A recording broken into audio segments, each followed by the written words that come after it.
Hello and welcome back to the channel where we are building a video game from scratch using Love2d and Lua. We are building... oh great. Off to a great start here.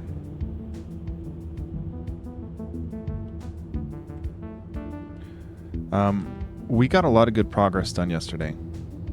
We have... Yo, did we commit with this, or how did we do this? Yo, what up, Salto?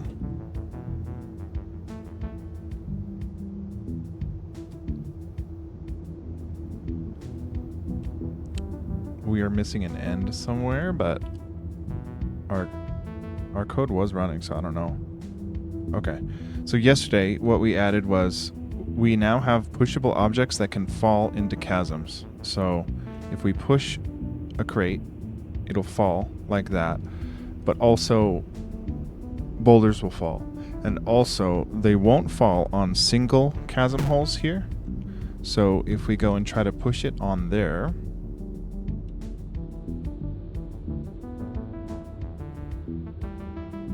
it won't fall through a single chasm because it's just big enough.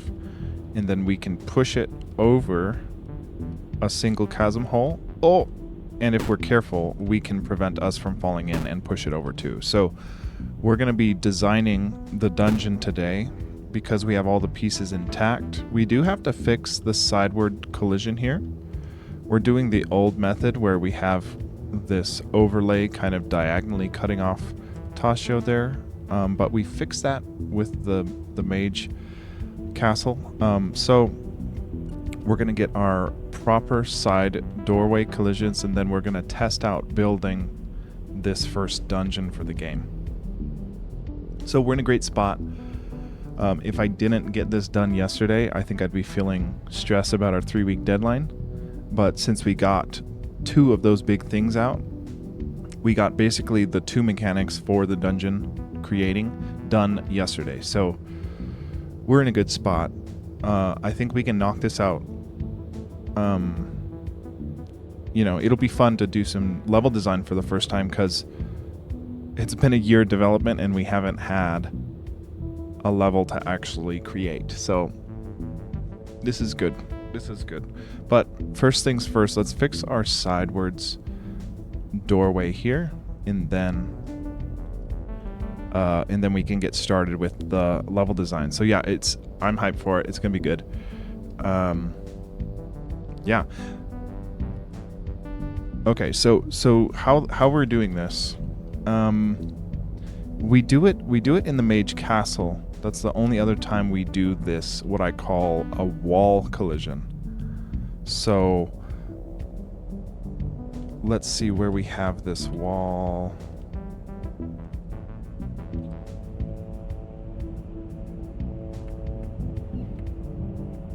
See, we have this collidable wall objects. So this is what we need to insert right above our side door so that we have basically every collidable top level tile is treating it the same way with this shrunken access box for our player. So it looks like we can kind of go in front of things, or closer in front of things. So let's see where we're adding this collidable wall object. And Salto, today, after, what was it, 5 months? 5 months, I finally heard back from my job interview and I did not get the job. So that kind of hurts. But after 5 months, I was kind of like, you know, this isn't it. You know, and then they didn't send me like a personalized message or anything. I got the automated rejection message that is like, it's not you, it's me. But I read the hint. But not even like a dear candidate. It was just like just the automated message, you know. So I don't know. So I'm a little bummed about that because I'm feeling like I've been feeling like really bad towards my current career stuff, and it's been gradually getting worse this past year. So right now felt like a great time to switch and really pivot my career. But the time's just not right, I guess, you know?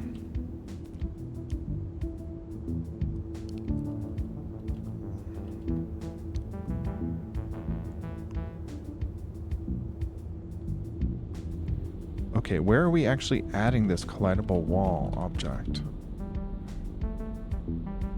Okay, so right here.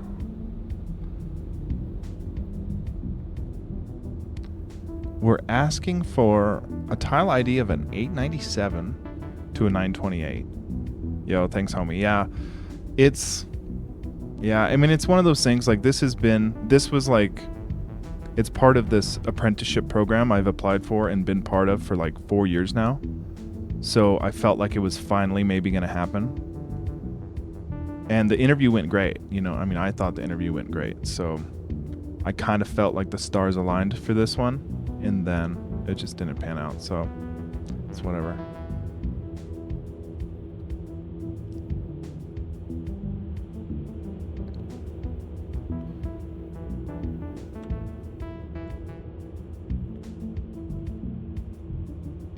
Okay, so we're inserting a collidable wall object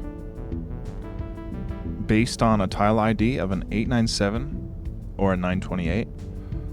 So let's take a look. 897, and then do we go all the way? Wow, we go all the way to the side. That's a bit overkill, but that should make it easy for us. So all we need to do is, it's cycling through the base layer tile. So we just need to design the side port to have this tile ID and this current art style, and then we should be good. So we need to pull up our master sheet here. Yeah, I think it would have. I think I would have felt totally different about it if they would have let me know in like November or December. You know, especially because in the interview they were like, "Yeah, we'll let you know very soon. We'll have an answer for you very soon." And then 5 months later, radio silence.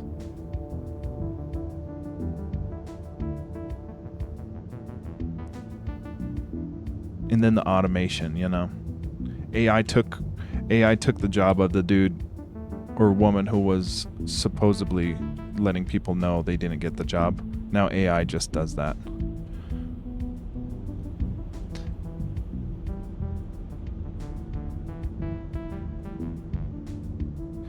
Well, and the thing was, like, if it was a hell no, I would have expected a hell no, like, right away. So, like, it took them so long that I was like, well, maybe I'm still in the running, and maybe it's just, like, they're just, like, finalizing the paperwork or whatever.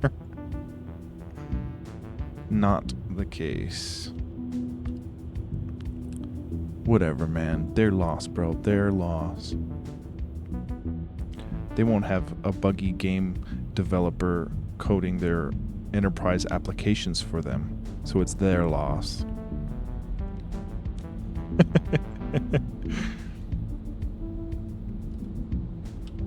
Honestly, though, game dev is like the hardest thing I've ever done in programming. Like, a website is kind of, I mean, a good website, I'm sure, is as hard as game development, but game dev is not easy.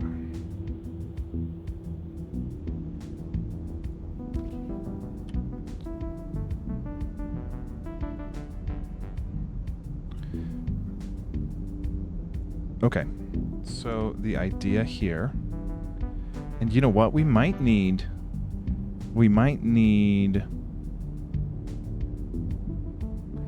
I'm curious about how we're doing the top level tile for the castle wall render here.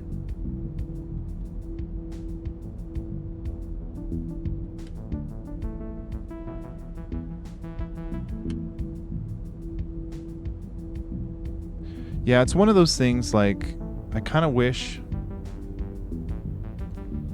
Well, I don't know. I think of it... Hey, old woman, what is up? Welcome in. I want to see if the top level tiles are built out to have a little bit of overlay, because there should be, like, 2 pixels of overlay. Do I have an arch nemesis? No, I do not.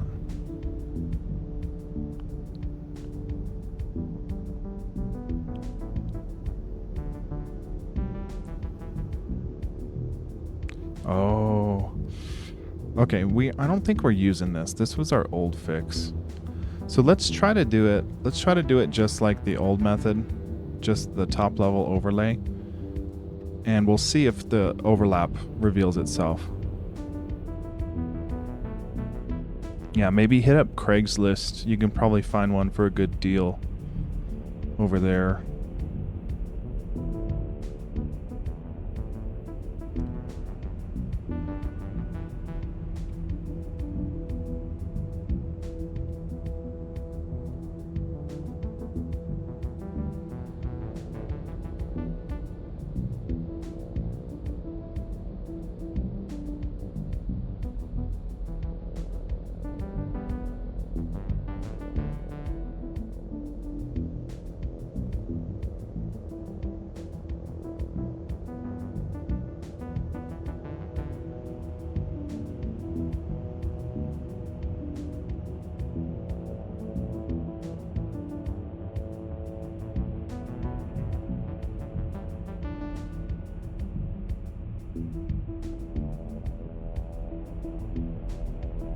Yeah, I'm more of a Manjaro distribution kind of guy. I don't mess with Arch.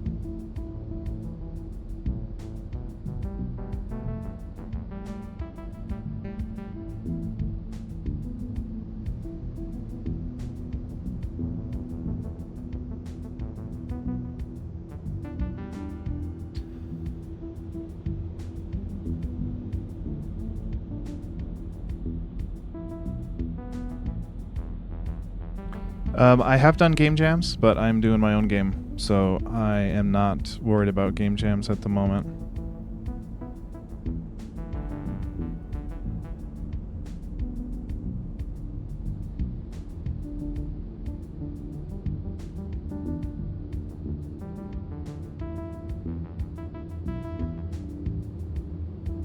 Okay, we need the top level overlay for this. We should have done all the walls at once, but I guess testing it is fine first.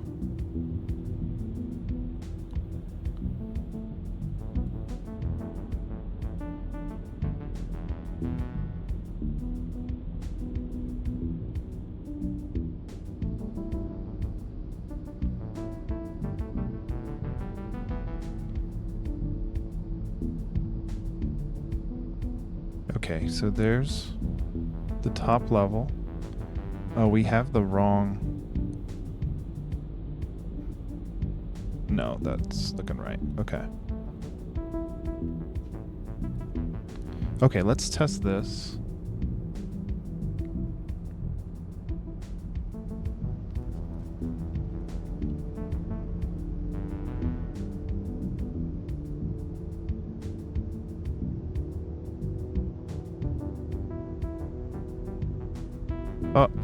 No.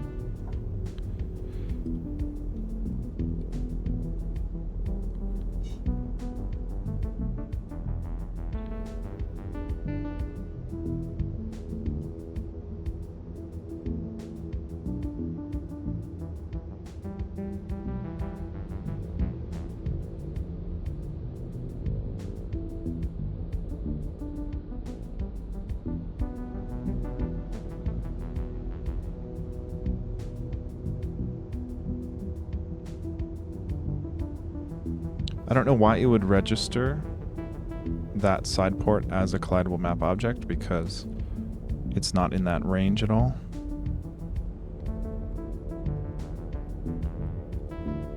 Okay, weird.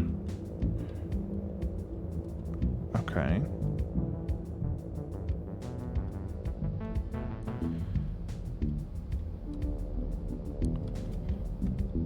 Now this is still... Okay, this is kind of weird. We must only be checking for collidable wall objects in the cinematic, I think.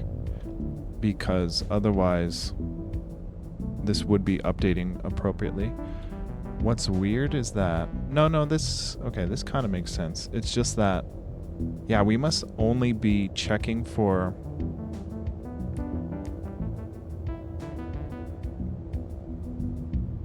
Yeah, we must not be checking our collidable wall objects table for collisions.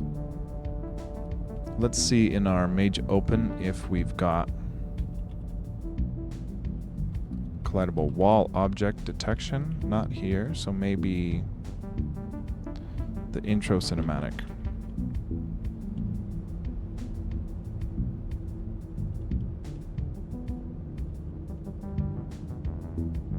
No, nothing. Okay, so it's got to be in the scene then.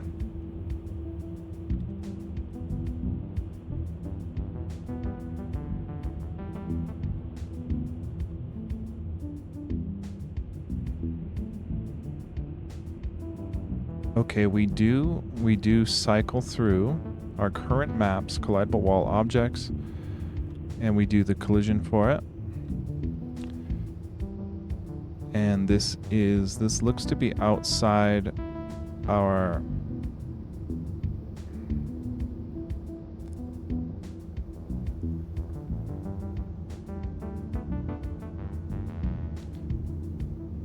Yeah, it's outside of our check collisions function, but we kind of have to do that for the scene change reasons.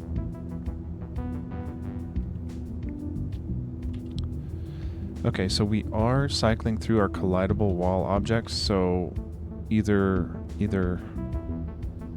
it's just not rendering that or what. Like, what's really weird is that it did prevent us from colliding, even though these aren't collidable wall objects, so that was kind of confusing to me. Let's just try it again and see if...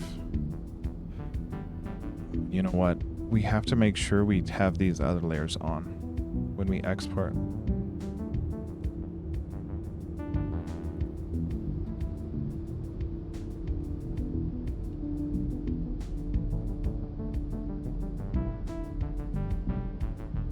Yeah, we're still not able to walk through. That is so weird.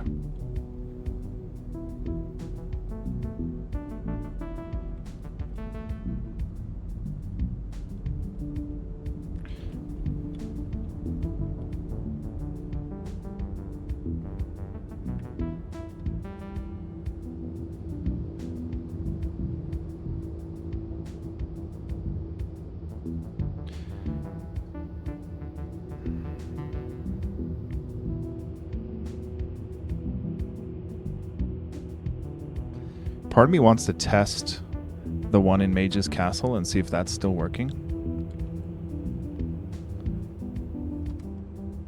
Because we might have changed something and broke it.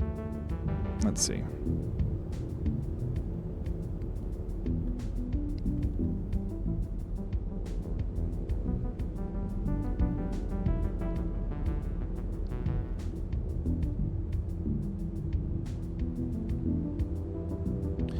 Okay, so the wall right here should be a collidable wall object in the frame right above us, and that one's working.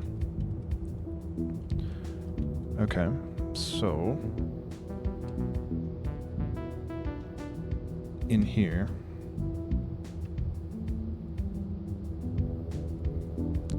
this scene is down here. Yeah, so this is what... Okay, so we do have to add the top one above it. Okay. But in the above ground, there's nothing. And then in the bottom one, there is that tile. So... Oh, actually, this is... Oh, this is different. Yeah, we need it where the door is. Huh. Well, where's the...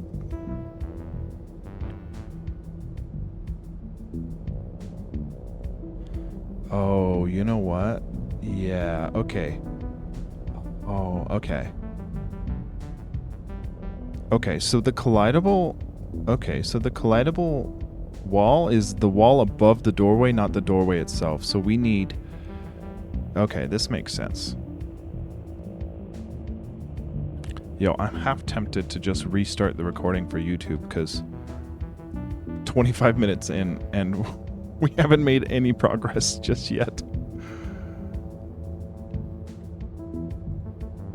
That's okay. This is game dev. Okay, so we need the side wall to be on this layer. So let's do, where is it? These ones, these walls right here.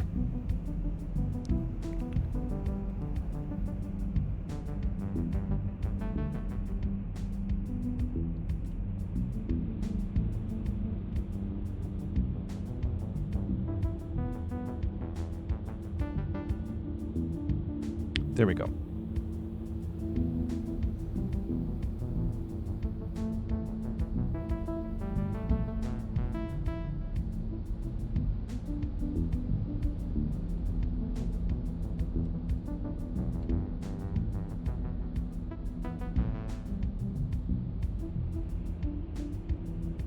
Okay, we saved this to our master sheet, so let's try to draw it now. This should work. This should work. But we have to, so like we add it not only to the ground level, but to the above ground, or actually to the top level as well. The above ground isn't necessary for it, which we have some incorrect tiles here for it. Just get rid of these.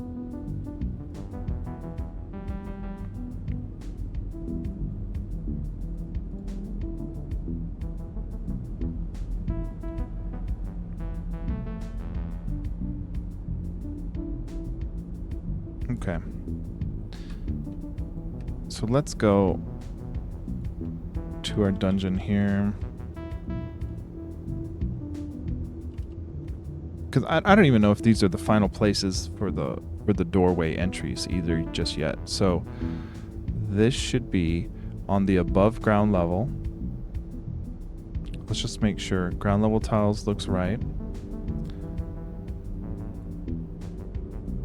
Above ground should be empty here. And top level, we need to erase these. Actually, we just need to supplement these with this side and this side. These are the wrong sprites, but that's because we haven't reloaded them. So once we save this and we export a global map, it should be working here.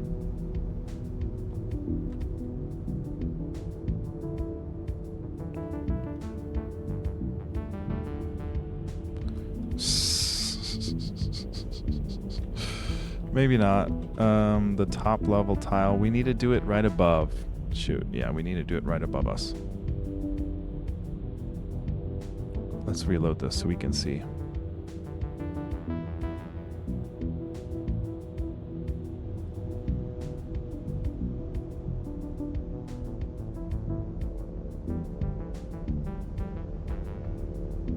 Okay, ground level tile,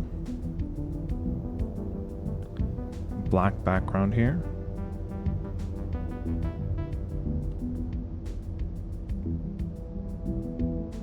Okay, and then top level tile, we need the side wall from this very specific row, but a frame above,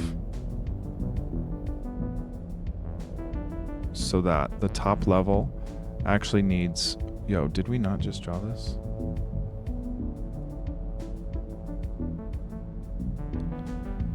Okay, top level, we need the walls.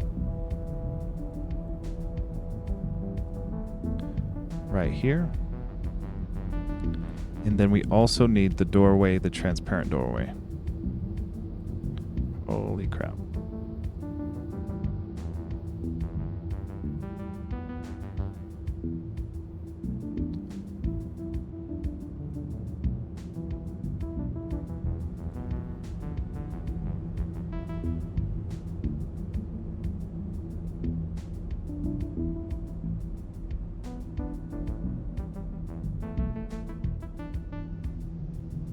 This should be it.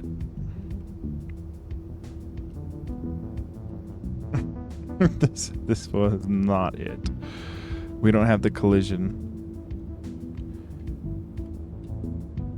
Okay. What are we missing?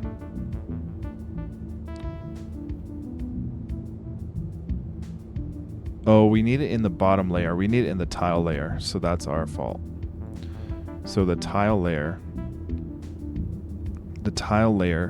we need the collidable wall. Jeez, man. Okay. We need a collidable wall tile right here. That's a little messy, I have to admit. It's taken us 30 minutes to get it. I'm not even sure we've got it. Yeah, because we need the top level tile, transparent, right here. Okay, so we have the... Why is this not drawing, dude?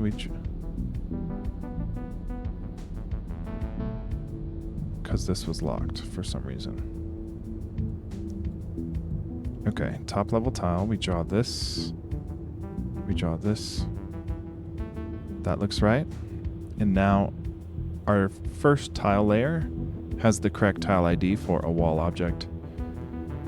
And it's the one right above us. This should be it.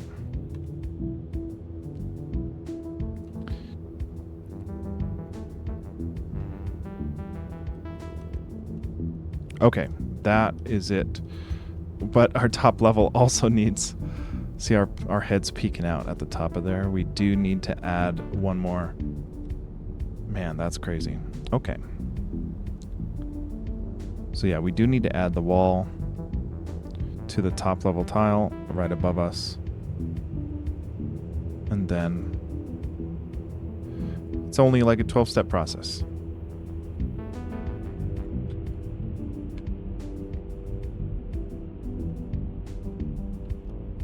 Okay.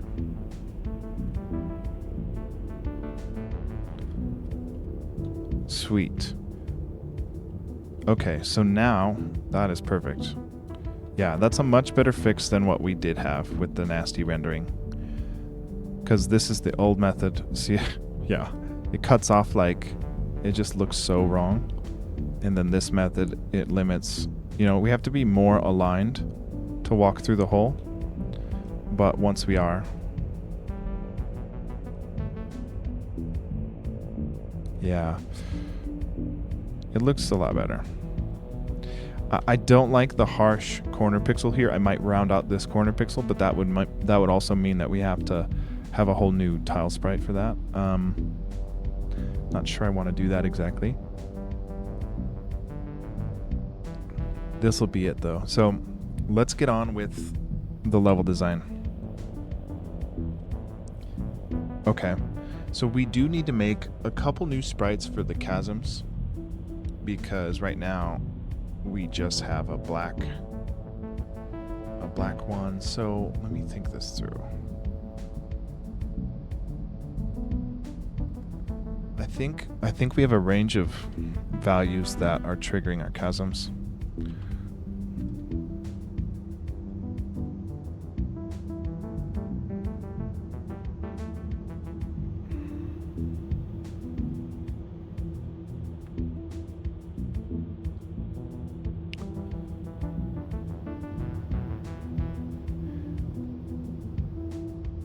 Okay, so one thing I'm thinking of now that isn't so good is that we do have a tile ID section designated as chasm tiles, but those ranges are not being used to add the chasm that specifically triggers falling for collidables, like right here on the pushes. So we need to change this square chasm ID to be a range of the tile ID of our chasm definitions, so that we can have an edge piece that can also trigger a chasm fall, because the edge pieces need to also be able to, you know, we need to be able to push a pushable inside it and have it fall. So we need to do that. Okay.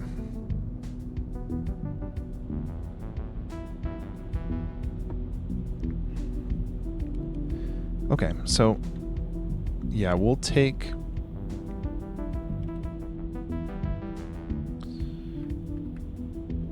this range 15 to 28. Let's look at that range in our sprite sheet. 15 to 28. So we've got quite a bit. We've got a couple more to go through. We just need the edge pieces and the corner pieces. Okay. Because yeah, I'm pretty sure if we had a edge piece here, we wouldn't trigger a fall. Let's just test it before we do a bunch of changes.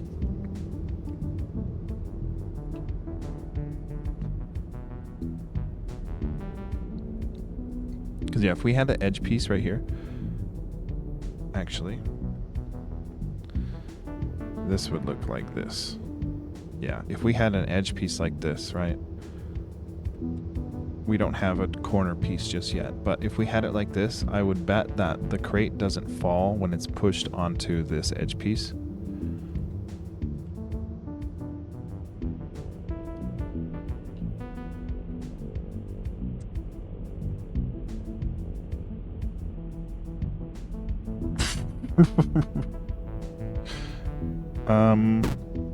We drew it on the wrong layer, first of all.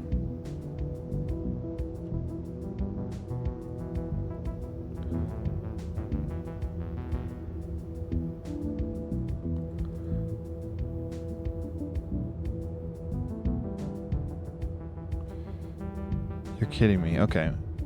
Chasms are always in the above ground. This is jacked up. Okay, so let's try this.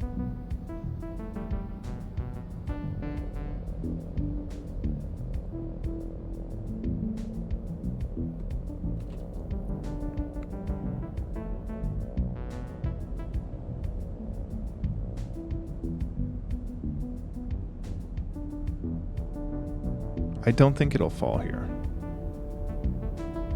but it will on the next push. Yes. Okay. So yeah, we do have to do what I'm saying. So let's do this in our constants. We'll just define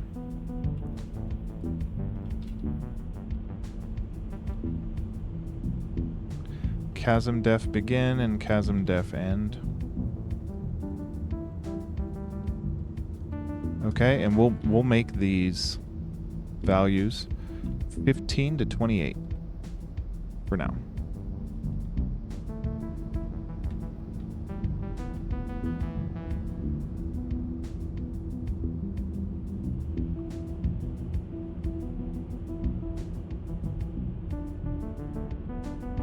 It's crazy how manual this whole game is. It like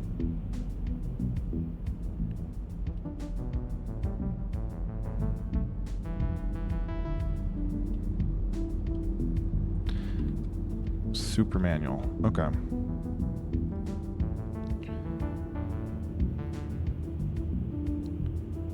Now, when we were doing this, 15 was the begin, and 15, okay. 15 should be a chasm, so we should include 15. So greater than or equal to 15, then we insert a chasm. smaller than or equal to chasm 15. Okay, so now this is just for, let me think this through. The chasms. Okay, so that won't change anything how our current code runs. That just makes it adjustable. So the chasms are what's triggering for the player collisions to know where to drag us into the chasm. So the only thing that would change is when we go to do the push detection to use this same range. So let's do that, and we'll go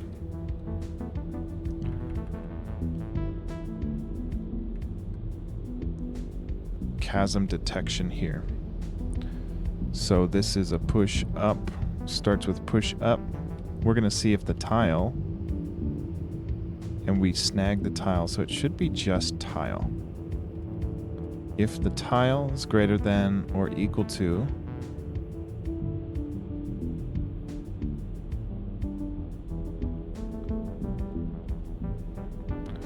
this range, and the tiles smaller than or equal to the end range,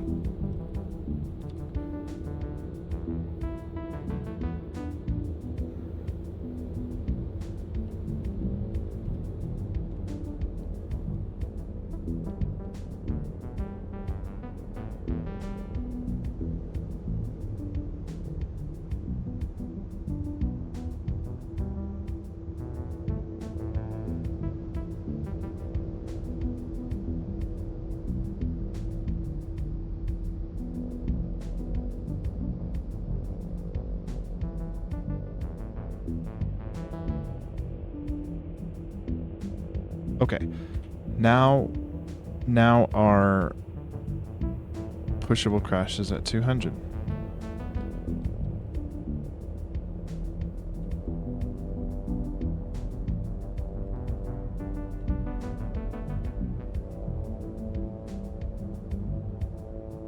Okay. Son of a bitch, what do you want? What do you want from me?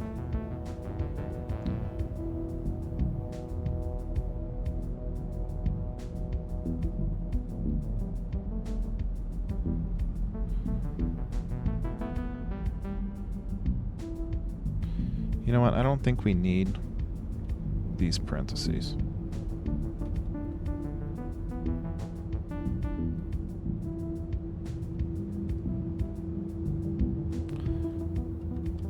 Okay. The goal here is now it should hopefully fall if it's pushed into an edge piece where before it didn't. So now let's see.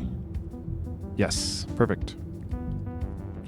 Okay, hopefully that didn't break anything else. I don't think it did. So let's make ourselves some new sprites for the corner pieces so that we can draw nice shapes of chasms. Yeah.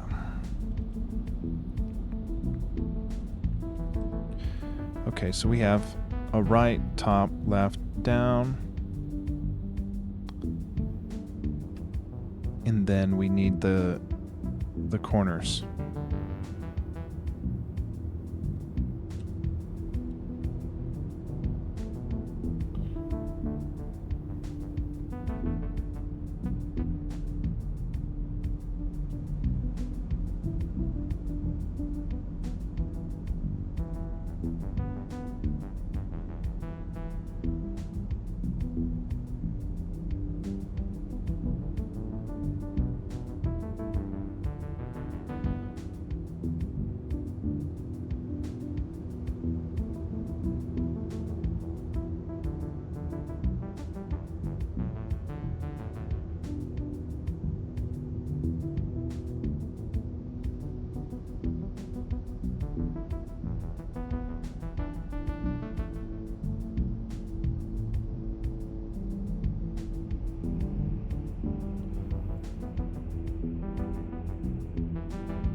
Okay.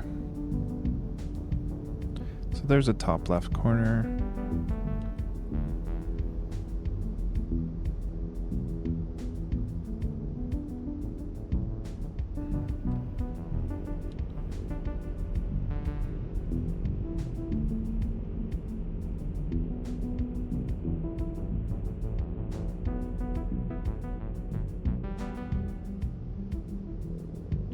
Okay.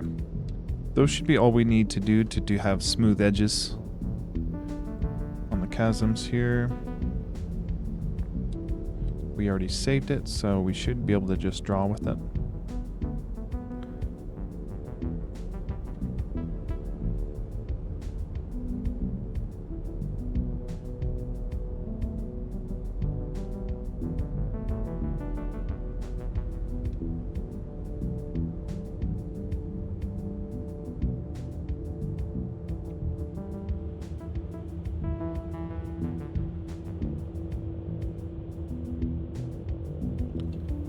Okay. So we can do things like this now and add a corner. Hell yeah. Hell yeah.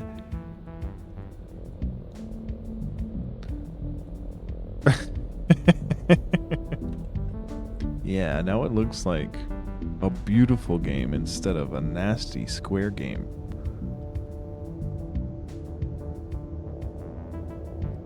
And we still got collision detection, and we still got chasm detection. Cool. Great. Okay, let's get to level design. 50 minutes in. Wow, I thought we would jump right into level design, to be honest. Okay.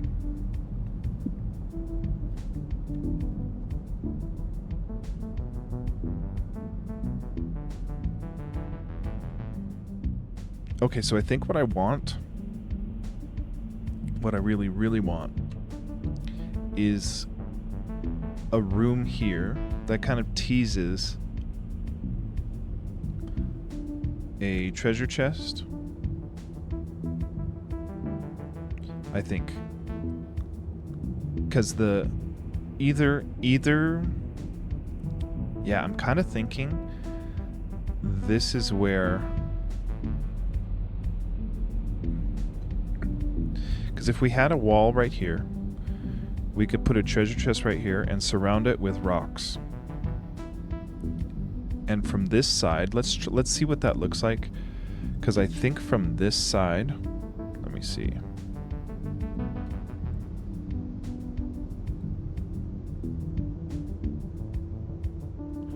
Okay, if we had a door here,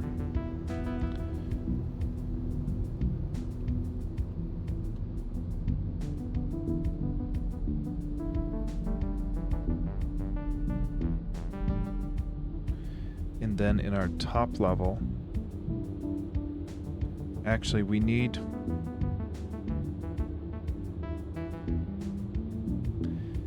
a ground. See, this is the tricky thing about the wall collisions, is it's in the ground level. So we have to remember to draw these on the ground level right above it. And then, oh, that could get real nasty if we ever forget that that's there. It's okay. We'll just be so careful that we'll never mess that up. And then I want to basically add boulder, boulder, boulder, boulder. And then a boulder here for a stand-in for the treasure chest. So let's see what that looks like.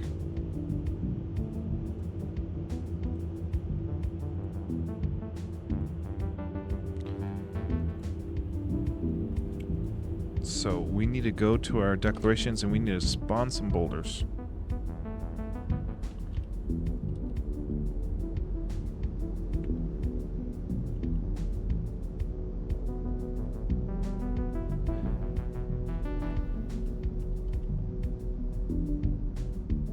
Okay. I want 5 of them. And they're all going to be boulder.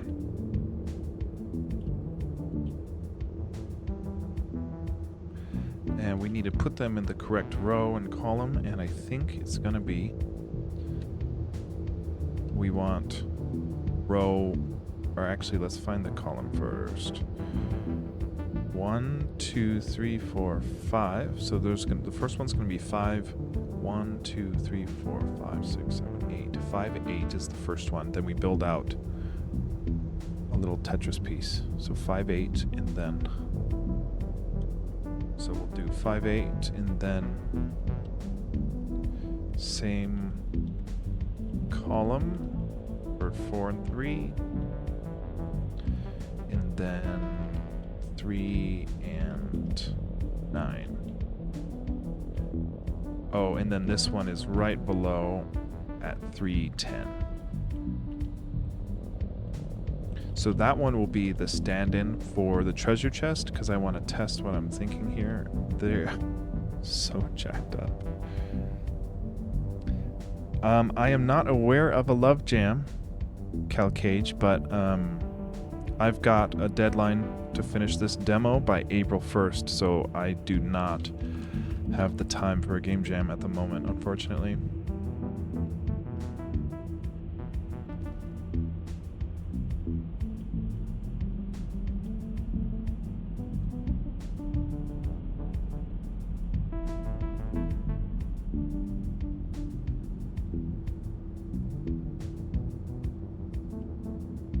Now we screwed this up. The first two arguments here should spawn it where we tell it, which it works there. Yeah, I'm feeling the crunch, Calcage, so yeah. It's not gonna happen for me for a game jam. Yeah. This is so jacked up.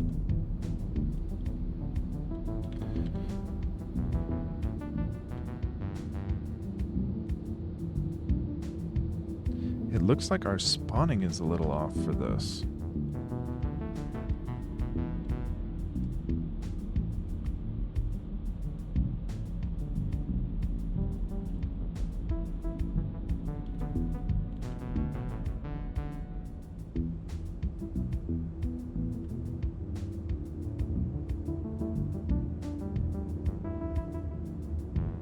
Okay.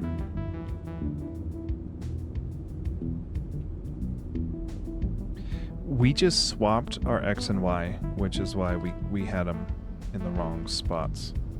So we really want here in 8.5. Yeah, we totally jacked. We just swapped our parameters here. So we're gonna go 8.5, 8.4, 8.3, and then a 9.3, and then a 10 or a 9.4. Okay, this should be the positioning. Yeah. Okay. So the idea is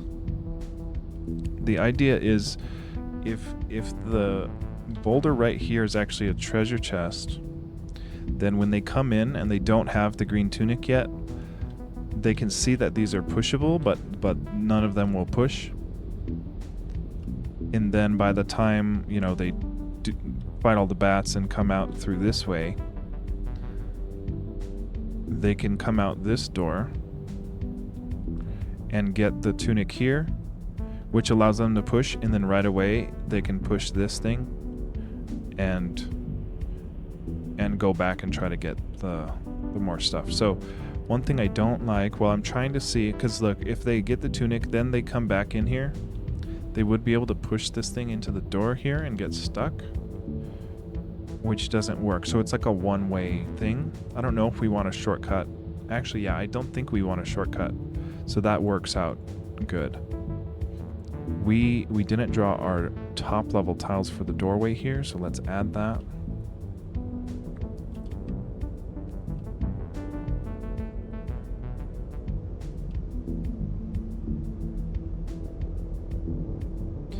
And we need 4 tiles for this. We need those 2 as well as these ones.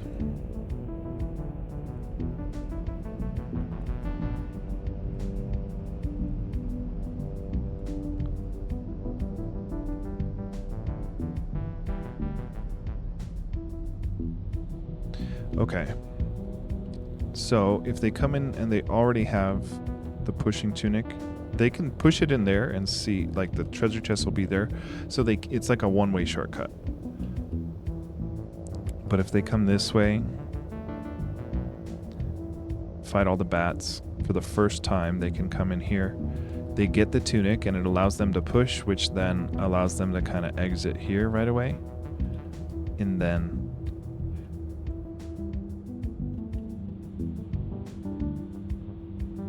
yeah.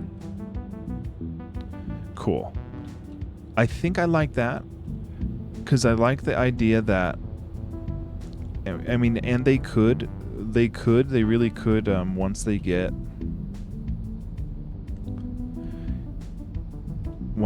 the tunic, they could open it, get it, see that they can push, and then decide to be like, well, I want to keep going further and come back out this way and try to work their way around this way, which they ultimately have to do. So that's one con about doing this. Like, I like that we show the treasure chest right when you walk in, because then it's kind of like, you know, give them something to figure out. But it also, you know, it shows that we can push this.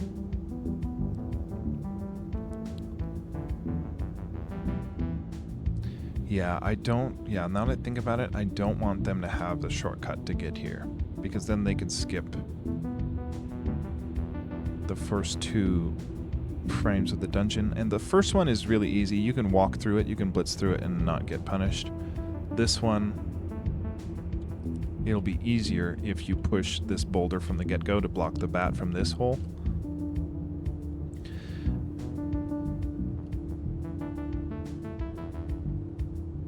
Block the next path with pushable stuff. Yeah, so I think I want to do what you're saying right here on this one, and this is right before you unlock the room for the pushable tunic. So like we have the green tunic here. If you equip the green one, then that'll allow you to push the objects. Right now we have it on every tunic, but we'll lock it to only this one. But yeah, and there's another factor to the puzzles here where we're putting in a crate, and crates are breakable. So if we were to put in a crate here instead of a boulder. Hey Vulcan, what's up? So the idea is like there's a crate here and a boulder. Now the crates are breakable to your magic, but the boulders are not. So the idea is these holes here, the bats fly out of, and if you push a boulder or a crate in the, you know, in the spot right in front of the bat hole, it'll prevent them from flying out. But we're gonna have very thin paths for you to walk on here. You're surrounded by holes, so the bats, when they come out, they spit at you, and the spitballs do knock back to you. So here, just to illustrate, the bat timing is just way too much on this scene for right now. But if we were chilling next to the hole here, the bat's gonna fly in and spit us into the hole. And so the idea is, if you want, yeah, that's the wrong spawn location, but that's okay. Yeah, so see, he spit us into the hole. We took damage. So the idea is that we want to encourage the player to fight him and cleanse him, which is tough. I think we need to give them 1 health. In the last room, they can have 2 health. So like if we hit him once, they'll go ahead and get cleansed, and then this spawn time. We don't even have the spawn time here. Where do we have? I think in just the bat spawn state, we have the spawn time, which is way too much. Random 30. Why is it even random? Yeah, let's say spawn timer is going to be just 1 second. And we'll see if they've got only 1 health now. We need to spawn him Yeah, so if you hit him with the spell, you cleanse him. But then there's another one that comes right away. So I'm going to change him to have a spawn row of 1, because we were just testing the other spawn location. So here it should be a spawn row argument in our declarations. Spawn row of 1. Now he should come out the bat hole, and the idea is he flies out the bat hole here. Now if you use your magic too close to the crate, it'll hit your crate and it'll break it. So if you need the crate, because at the later levels of the dungeon there's a bunch of bats. Oh god, he's crazy. So now that the crate's blocking the bat hole here, he doesn't spawn. So the idea is if you just, we give him like a tight path to navigate, which means if they get hit by a spitball, they take double damage by falling into the pit. But also, if they go to try to hit the bat and they're too close to the crate that they're trying to use to block the bat spawns, then it'll break the crate, and then it'll unleash the bat spawn.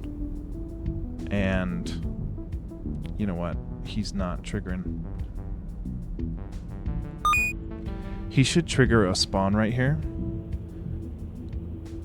We tested this last night, but we might...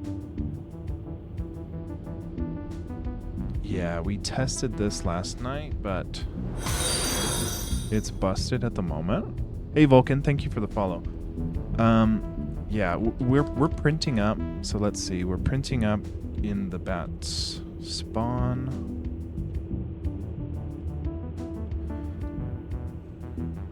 It's tough because we're kind of like debugging based on the spawn state. So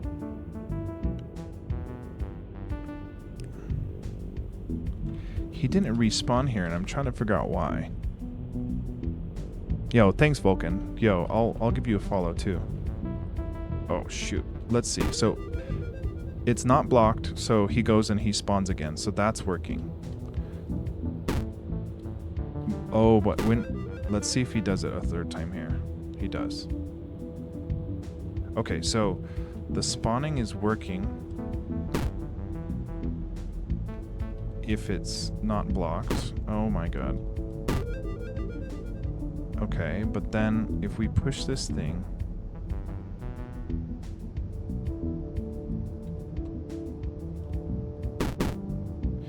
we need to reset his health upon a respawn too, but look, now he's going to be blocked. So his time isn't decrementing. Oh, see it? Then it went away. Why did it go away? He went from a spawn state. He went from a spawn state to something else.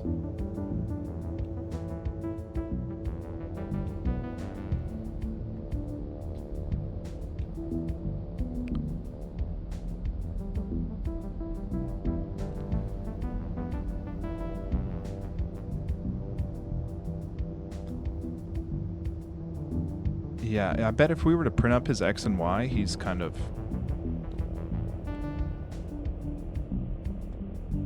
So we're not changing to a bat pursue state until our pursue timer passes our pursue trigger. Okay. So why does he change this pursue time?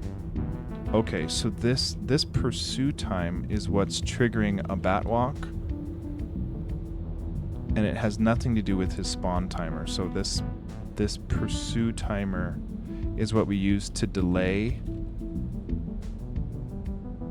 Yeah, this is what we use because when he flies out of the hole, he flies orthogonal, and then he targets us, which could be diagonal or orthogonal. But we're advancing this via delta time, regardless of his spawn state. So we only want to do this pursue trigger if we're actually spawned. And that's a misleading thing because it's kind of like, because right here, if we're not blocked, we're going to do this spawn timer. So I think we only want to advance our spawn timer, or our pursue timer, if our spawn timer is smaller than 0.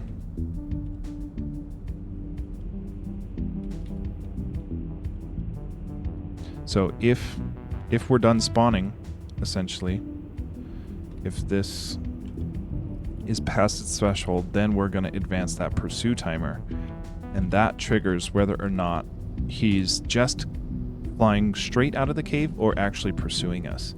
So let's see if that works.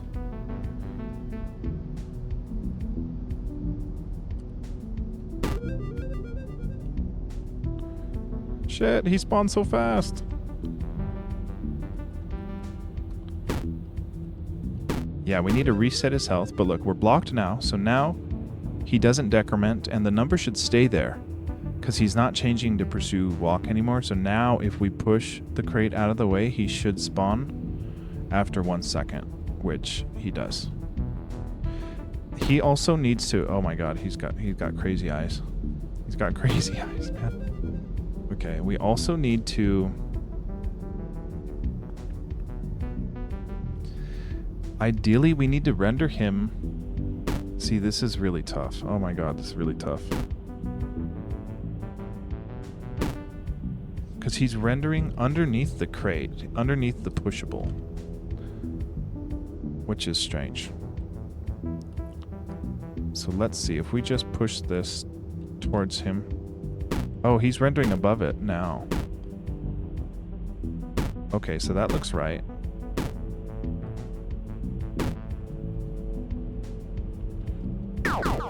Oh, he killed my ass.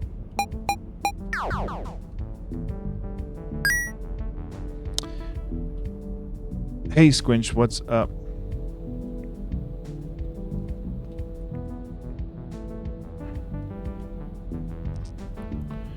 Okay, I think it's when he's in his bat walk state, he's rendering actually under the tiles. So that makes it really strange. Yo, it's going good. It's going good. We're finally doing level design, which is fun. But if we had this... So look, I'm going to cleanse him. Oh god. Oh god. Okay, we cleanse him. Now, as he's coming out, I'm going to push the boulder in front of him. And he renders under it, see? He renders under it in the walk state. Because we're rendering, what? Him under the top level tiles? Or why is he doing that? In our spawn state, he still needs to render on top of our scene. But underneath the top level tiles, which should be no problem. So in our spawn state, yeah, where do we render? We render...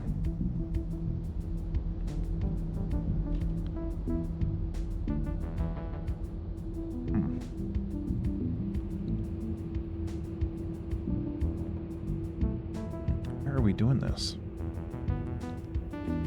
I remember we had this issue, like we did this very specifically for some reason, and I'm forgetting what it was. Because he needs to render on top of the collidable map objects as he's flying in. Yeah, there shouldn't be an issue with how he's spawning in. It shouldn't change his render order layer depending on which state he's in. I don't think that's the case. Like, we made the wall big enough for him to fly all the way through. So maybe it's in our scene that we're doing this. We're doing an entity render.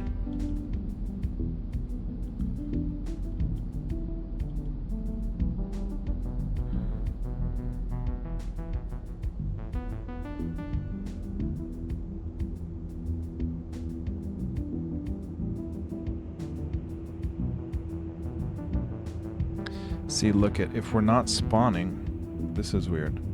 Let's turn this off real quick. See if this is the culprit. Because we have two renders. We have one render in the map and then one in the scene, and I think it's just wrong.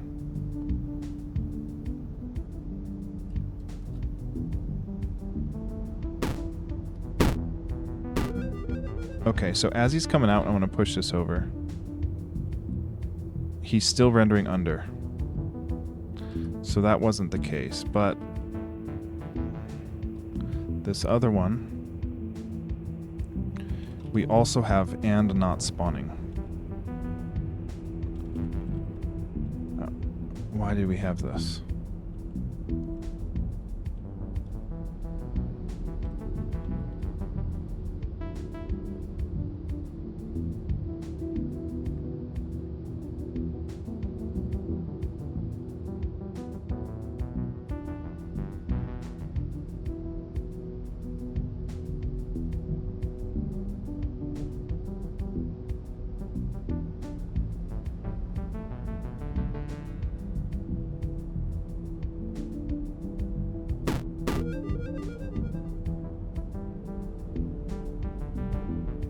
Okay, now he's rendering on top of it. Did it look right when he was passing through the hole, though? Like through the bat hole? Because that's why we had to change this junk. But now that I think about it, I think we just need to render the top level tiles. Oh shoot! I think I'm realizing why we did this. But let's see if we go to the spawn state, turn off this render.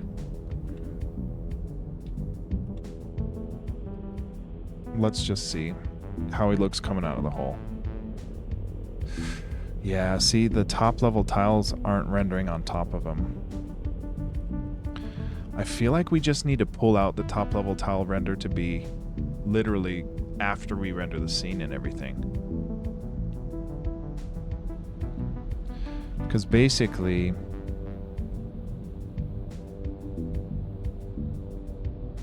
yeah, in order to get the top level tiles rendering on top of him, and this is weird because we've got two parts where we're rendering the entity, which is just not right. You know, we're rendering him here in the map, and then also here in the scene, and we duplicated this because of this issue, because the player exists in the scene, and the map exists in the scene. So if we have the... Actually, yeah, it should be... We should be able to get away with not rendering them in the scene and just in the map, because then our top level tiles should render over him. Right? Yes. Okay. He does. Okay. So let's just test and make sure this works still.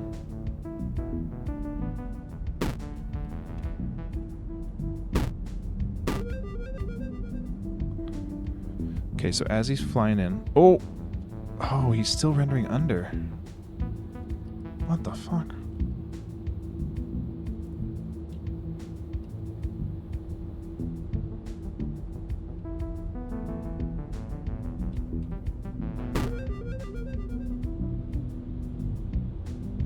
Oh, and also when he flies out. Oh god, it's so jacked up.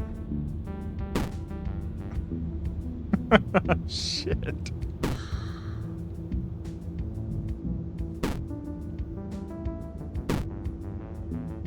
Oh, it's jacked up.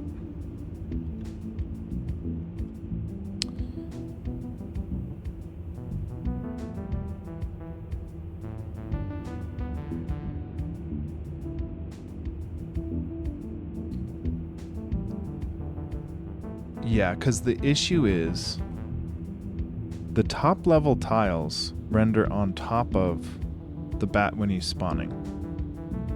And that looks right. But once he's cleansed and he's flying away, if he happens to be flying over where he spawned at, the shadow will come over him, but also be crooked because it's not a smooth sprite part there. I guess we could add... So this doesn't fix the render order layer for the bat and the crate, but we could add an overall top level tile render of a shadow, a fading shadow on the edges, so that he fades into darkness as he flies away.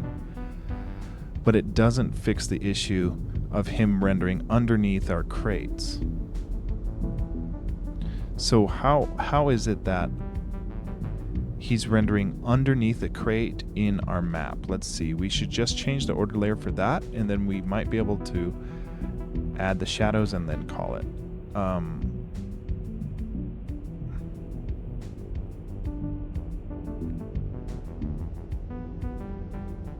So yeah, let's go to our map.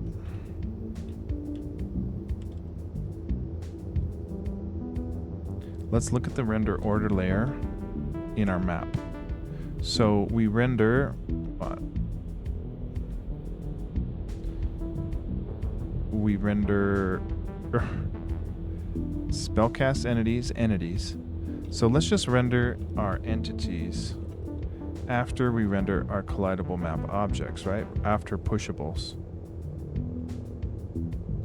So if we do that, and then we turn off the render that was in the scene, which it is off, he should be on top of the pushable now.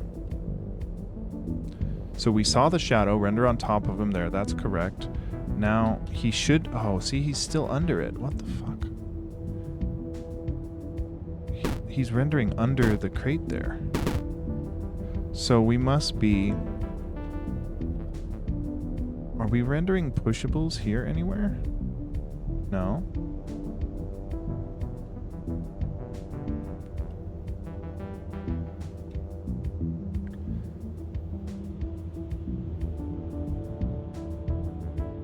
So how is he rendering under the crate? That's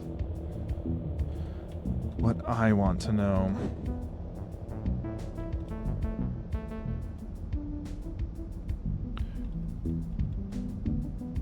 Because we're rendering the pushable here. Actually, we're not even... How are we not rendering the pushables? Render pushables to... What am I saying here? Where do we render pushables? We're not rendering them here. It should be in the collidable map objects. Okay, so let's get rid of this. We don't need this. We'll instead render the entity after the collidable map objects.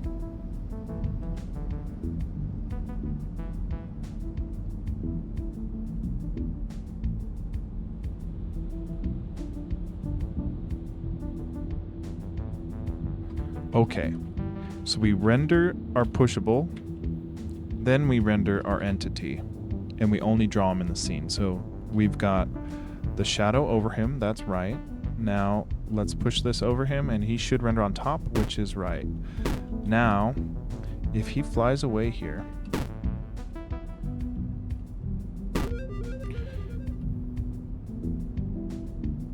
he disappeared right away. That's not right. Yeah, we need to adjust for his positioning. So in the flee state,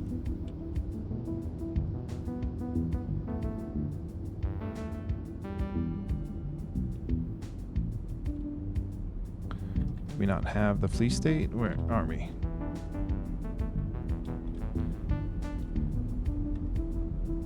Okay, in the flee state here, for a trigger of him to be reset, we need to check not his position against 0, but against his width itself. We need to get rid of, let's just get rid of this box Y.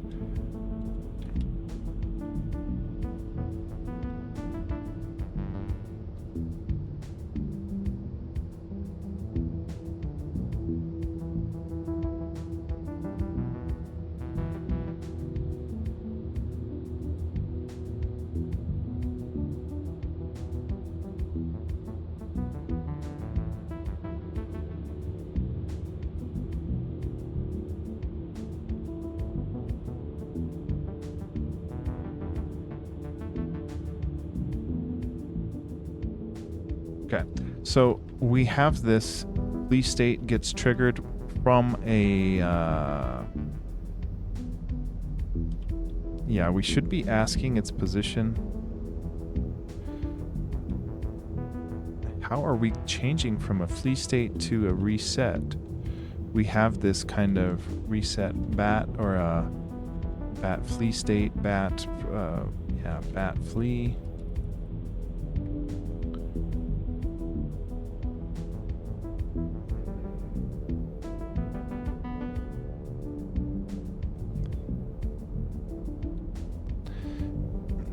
For a bat respawn where we have this set original position, where are we calling this?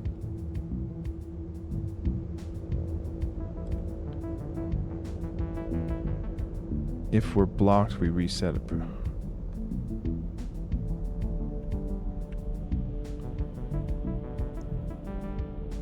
There should be a line where we're saying, like, if the bat's X position is smaller than 0, then we need to respawn him from a flee state, change it into a pursue, which is when we call this reset original position. And we only call that if we're not blocked, but also this is just wrong.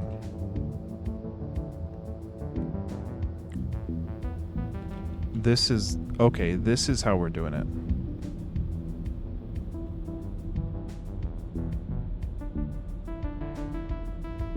Okay, this is strange. But we basically want to say if the left side of our bat is smaller than a negative self width, you know, the bat's all the way off screen, or if the right side of our bat is greater than the right side of the screen. Yeah, left side is greater than the right side of the screen. That should be right. And then our Y, the top of us would have to be, top of us plus our height would have to be smaller than 0, and the actually bottom of us would have to be smaller than 0, or the top of us would have to be greater than the height. Yes. Okay, so that should trigger the correct flee state now when we reset the original position. Only upon him being fully off the screen do we then reset him. Because the bats, we don't spawn more bats, we just reset the same bat back to being corrupted and put them back in place.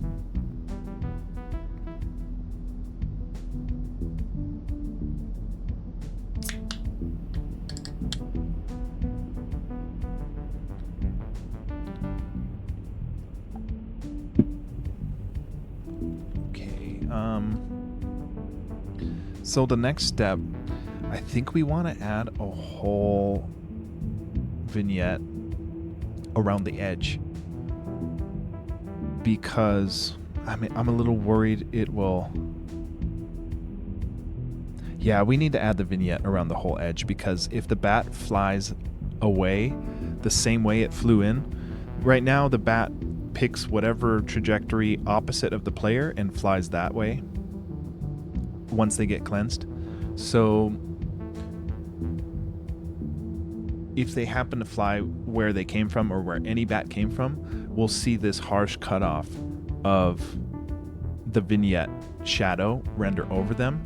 And we can fix that just by adding an outline of a top level tile around the edge there. So I think we want to do that. And then it'll also make it look like they fade into the darkness once they fly off screen, which I think would look decent too. So we need to adapt our shadow renders right here. We need to adapt these shadow renders to go further than they go. So this is a little weird. We've got them kind of all over the place. Yeah, so we want, well, what's good is we can turn this into, what, 8 sprites total. Yeah. Okay. Yeah, we can turn this into 8 sprites total, so all we gotta do is get rid of the harsh black outlines and extend this gradient further. And then make the corner pieces.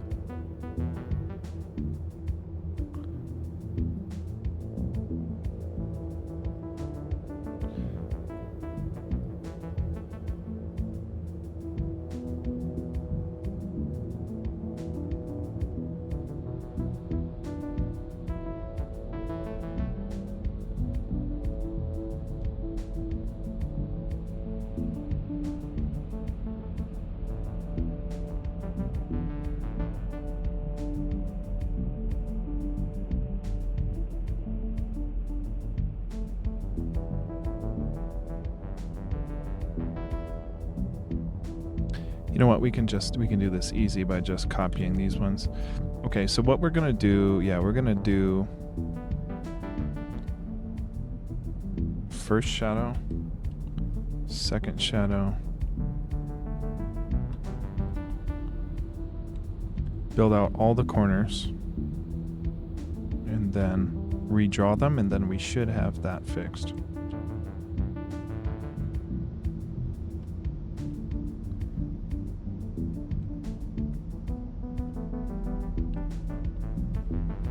Okay. Yeah, so we need all the corners now.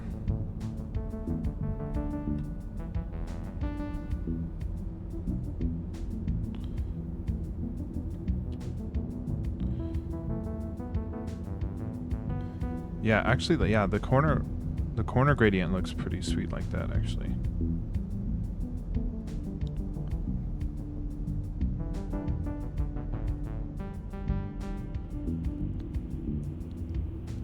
Yeah, so the demo is the first dungeon, the first element, right? So you have the Flamma spell, you have the first dungeon here with the bats, and the first tome of music for the tunic, and the first green tunic.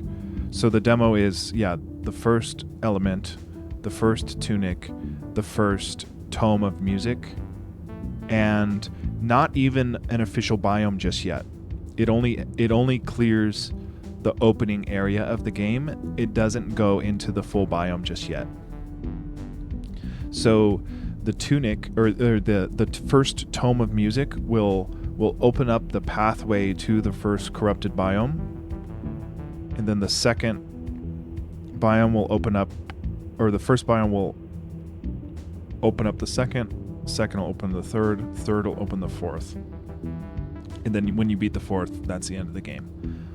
So this is not 25% of the game, but the entrance to 25% of the game. So if each chapter is 25% of the game, then this is the intro before the chapter. So yeah, there's a lot left.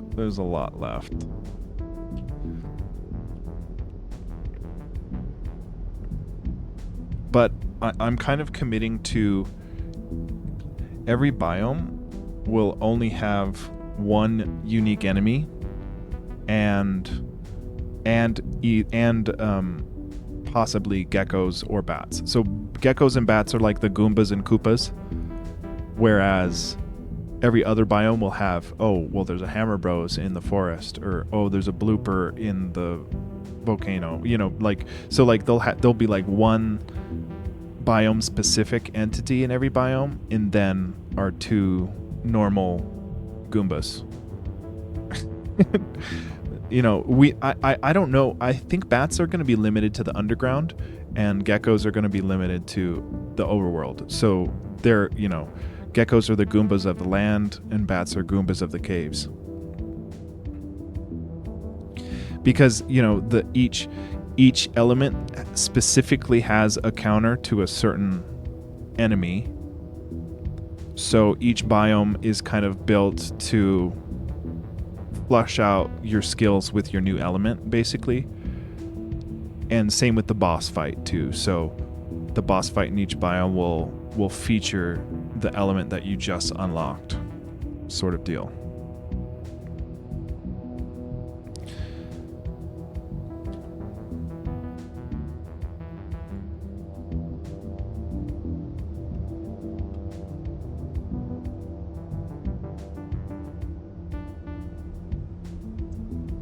Okay, so if these are our new shadow, here was our old shadow, right, where we did it like this.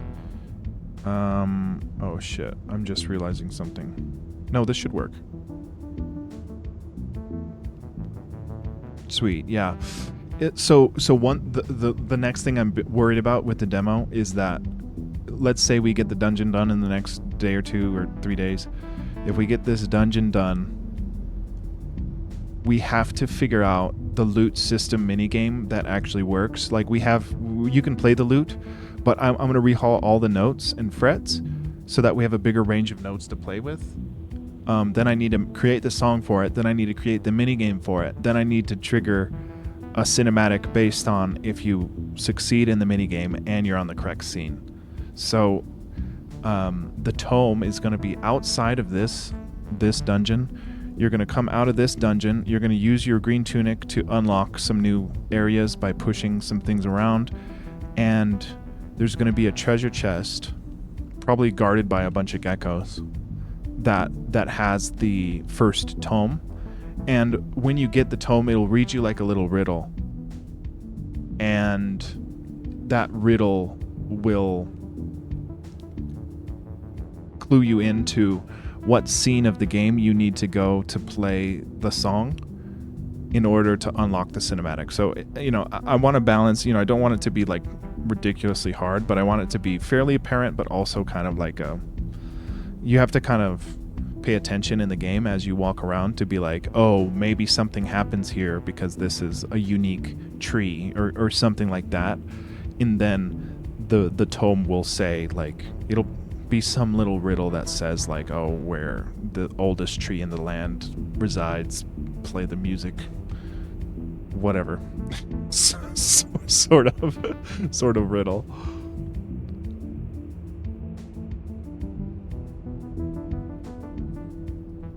Okay, I'm gonna erase these old shadows. Now the good news is we don't need a shadow. Oh fuck, I just thought, oh shit. This only half solves our problem, because if the bat... Oh, god damn it, dude. This sucks.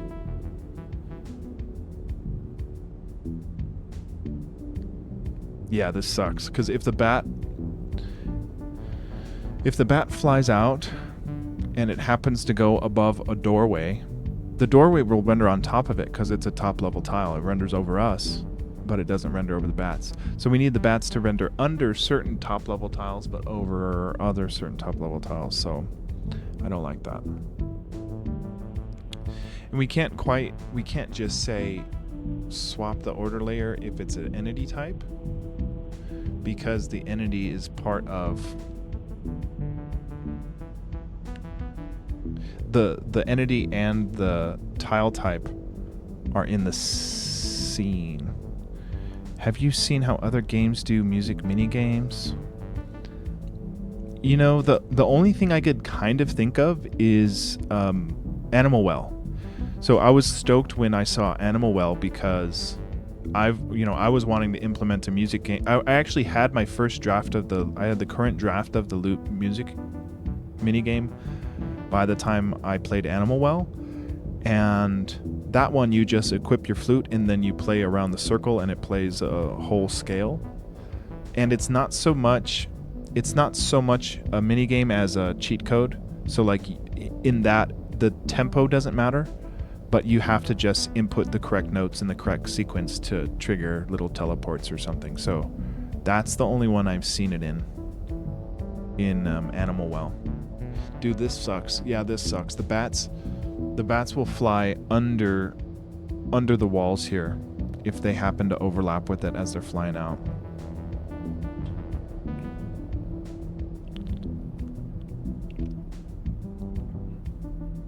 Yep, so our method here doesn't quite work unless we add another top level tile render, which we might be able to. Okay, so I think in the scene, what we can do is we change the render order in the scene based on if we're spawning or not, so that we'd render over the top level tiles, but it would still be jacked up because we would render whatever we're adding right now. It wouldn't render over the bat anymore once we change that, so it wouldn't look like they're fading into darkness. Actually, you know what? I think this... Yeah, it doesn't quite work unless we build out... You know what? This actually might work. No. It won't work because our player... This needs to be perfectly opaque for our player to render over our player. Shit. let's just see how it looks. And it's tough to test because we don't directly control where the bat flies once it's cleansed. It just flies in a direction opposite of the player. So if we come here and try to add these shadows, you know, we'll put the corners where the corners go.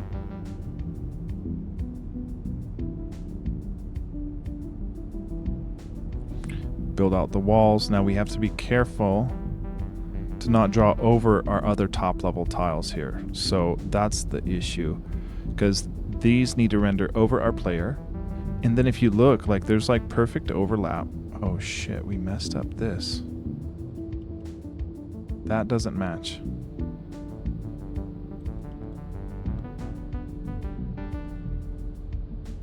Yeah, that doesn't match. Top left doesn't match. Let's see if the other edges match.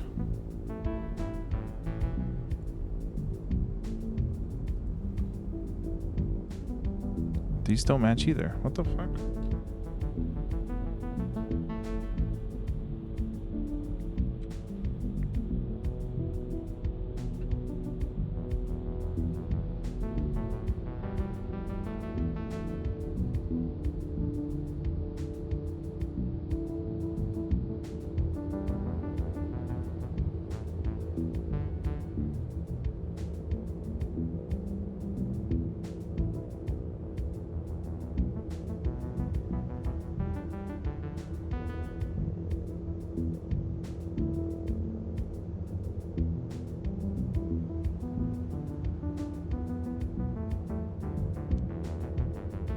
Why?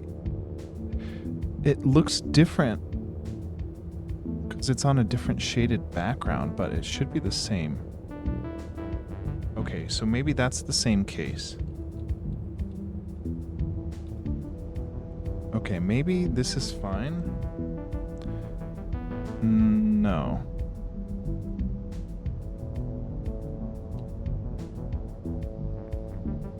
They do look different. This has 2 layers of top edge. Okay, so the top edge is just what, 1, 2 down? The bottom edge looks fine. Okay, so the top edge is just 1. Oh, fuck. How did we mess that up? That was the first one we did.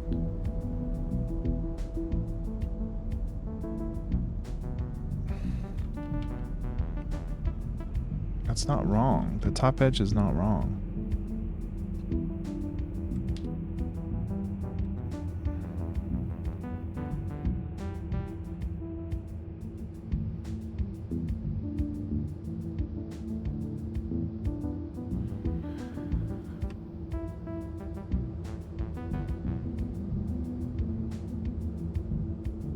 It's just totally wrong.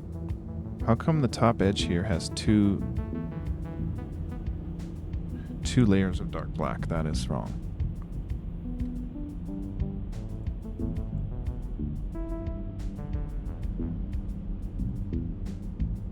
Okay, you know what? Yeah, we screwed up all these.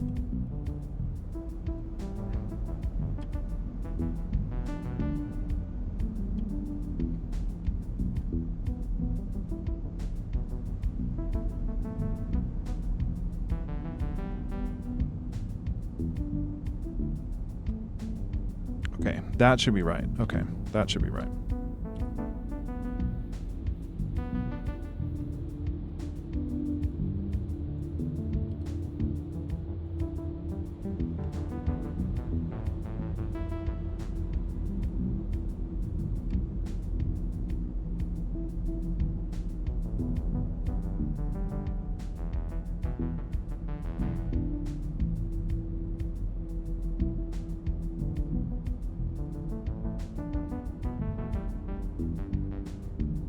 Even if we change the render order layer or bats if they're not spawning, it'll still be jacked up if they fly right under a doorway. Actually, no. You know what? No. That should actually fix it now that I think about it. Okay, so we save that. Let's try this.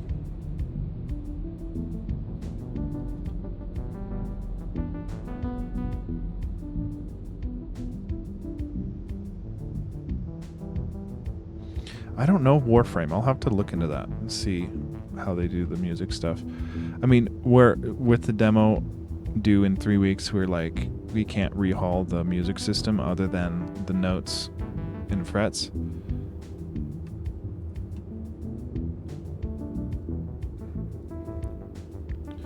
We can do a little bit of change, but not a lot. See, yeah, these ones are going to be really screwed up. Because if we want... We could...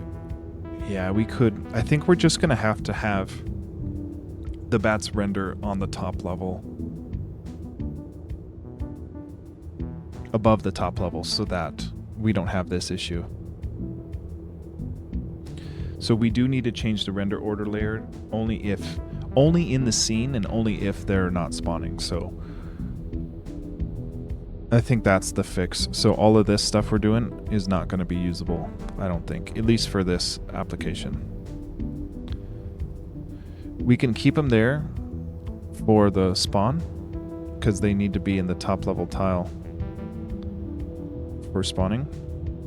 Yeah, so see, now we have a bigger gradient here for them to fly. If we export this as a global map, they should, you know, it should render fine. Like, oh, I missed it.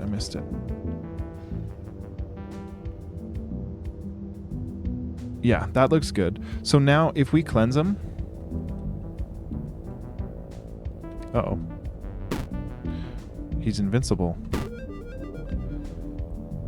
Yeah, see, he fades into the darkness there, which looks fine. It's just that if he happens to get cleansed... Oh god, he's got the crazy eyes. Oh shit.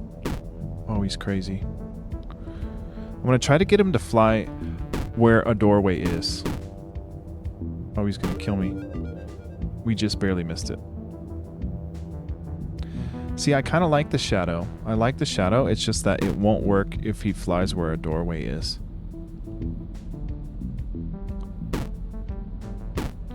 Okay, we need to reset his health and give him a freaking chill pill, because... Yo, this is jacked up. Oh great, we're stuck.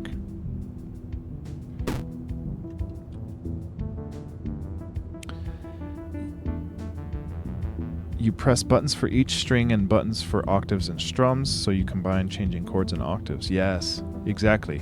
That's what I'm hoping mine can be. I don't think we'll change octaves, but I want to do this thing where the first 4 notes you play are the bass notes that repeat. So it kind of gives you like a bass line. So you play the first 4 notes. If you get that right, those go on like a loop, and then you play the melody over the bass notes so that you can do slightly more interesting chords and stuff.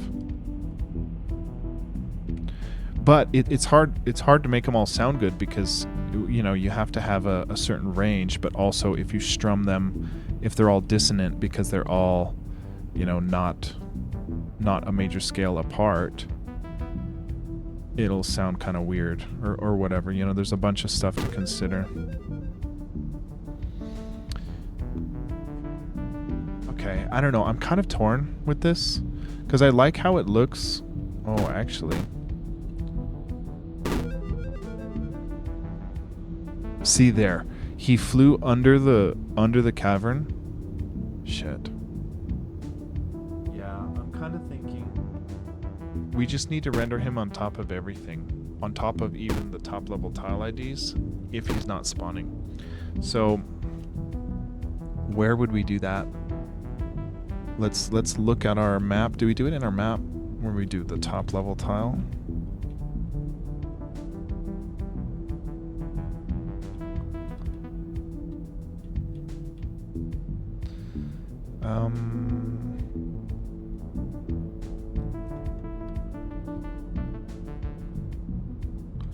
We do this in the scene. Okay. Okay, so yeah, we do. Yeah, so ideally.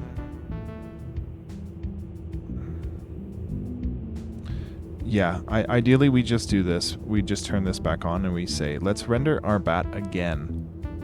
This time over our top level tiles if we're not spawning.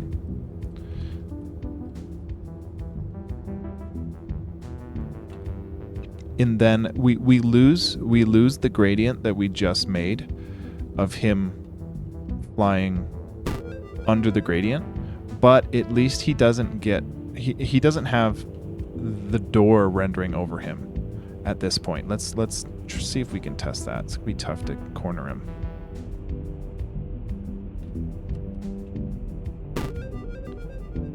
Yeah, so he rendered over the door there. There's only like a pixel or two overlap, but I think that's right. We need to change his health to reset to 1 upon a respawn. And also make it so he's not so freaking hectic sometimes, because it's like we're doing a random change for his frequency oscillations.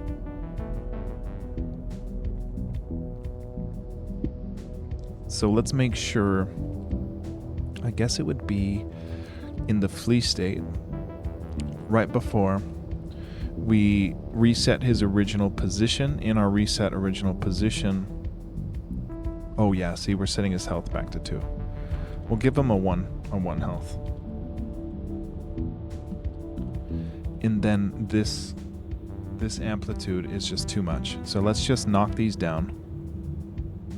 Let's say we're on the low end. Oh yeah, I don't want the random. It's tough because it's like, I think we just give it a lower frequency of random. So like we give it the low end is the new high end. Because if we don't have this variation, the bats will kind of overlap with one another if there's more than one. So maybe changing these defaults will just, now the low end is the new high end, so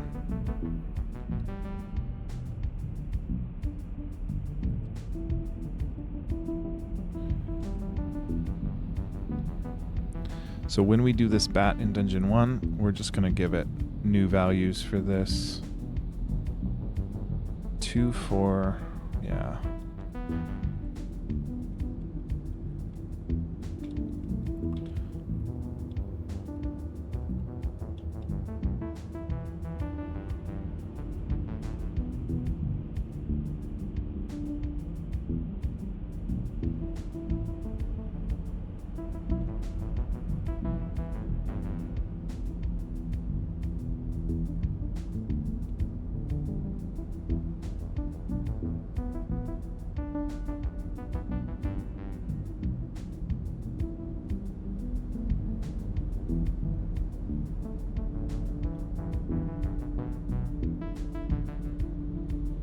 Okay.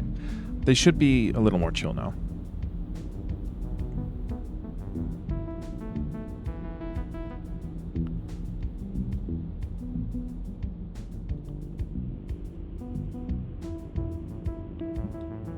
Wow.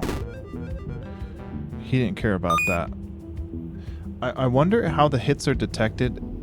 At what level of opacity for our spellcast is an entity to spellcast collision detected. Because I feel like we need to just tweak it down just a bit so it detects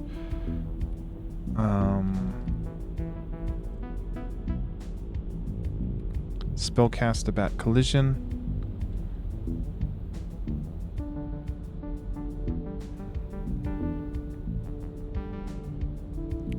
It comes down to a successful cast.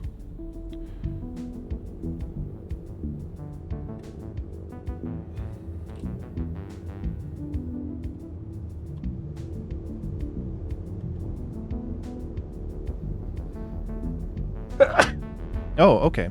So it isn't, okay. I guess this is better. It isn't tied to the opacity of the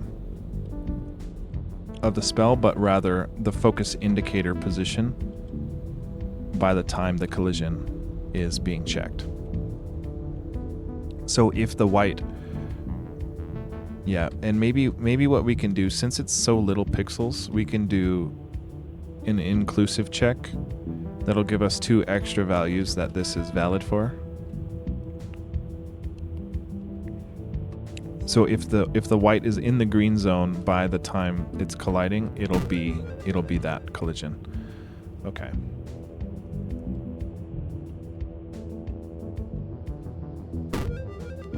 Yeah, see, that's exactly what we want, where it's like if you try to get the bat, oh man, he's got a freaking huge wave right there. That's way too much.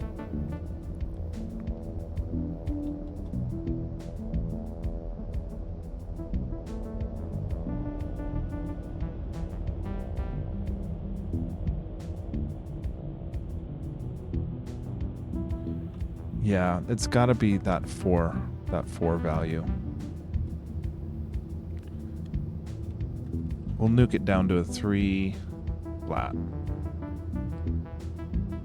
Because that's also given us some weird issues on the mobile deployment when it's running at 30 FPS.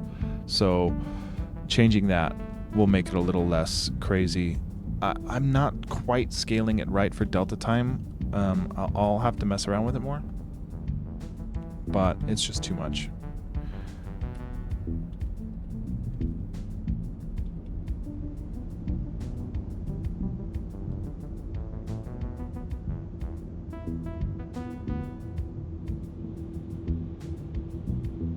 Okay.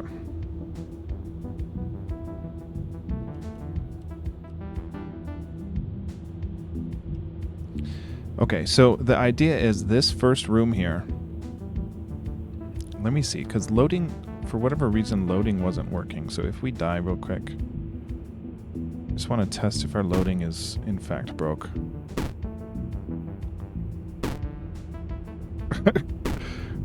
Now we have way too much health.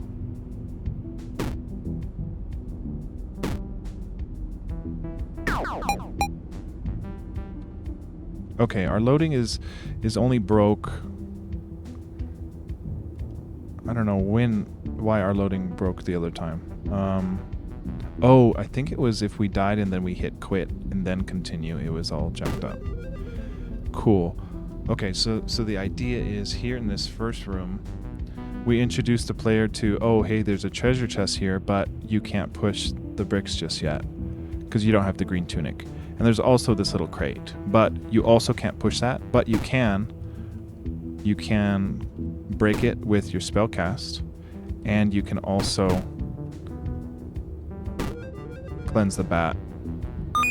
So that's the kind of first room. So let's just test if you run by this guy.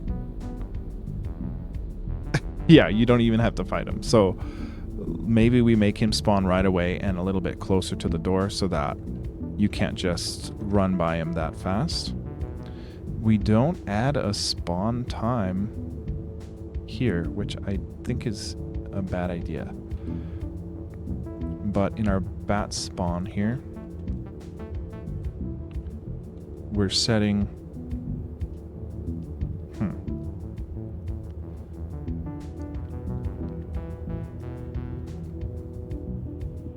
Yeah, I think we want to add a spawn timer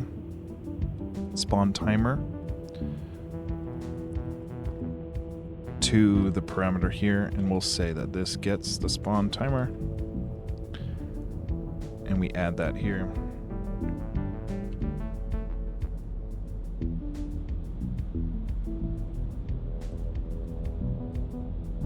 Well, so Squinch, the first time you're in the dungeon, you can't push things. So you can't push things for the first 3 frames here. So it's kind of just like an optional thing. Oh, gotcha. Oh, that's a good idea. That is a good idea. Yeah, I'm with you on that. That is a good idea. Okay, so spawn timer gets spawn timer. Then when we init our... Yeah, you're totally right about that. Exactly. Dude, yeah. You're legendary. That's great.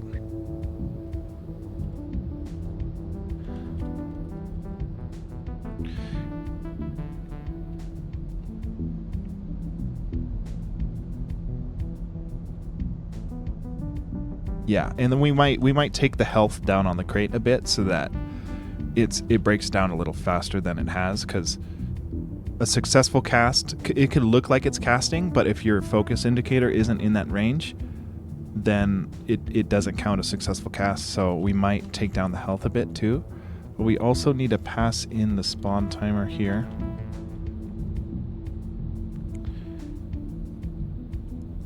Actually, we're saying spawn timer, actually, we want to be able to pass in here to the definitions,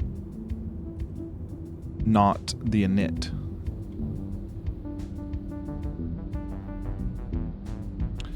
Let me see here. Spawning true. Spawn timer. That should be in the entity class.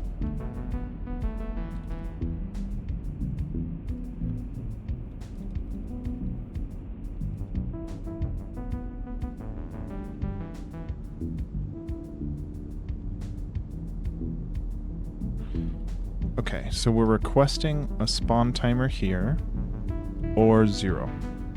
So if we don't declare a spawn timer, it should spawn right away. And then we can go and take it out of our bat. What was our bat state we were just in? We'll take the spawn timer out from here as well as the parameter.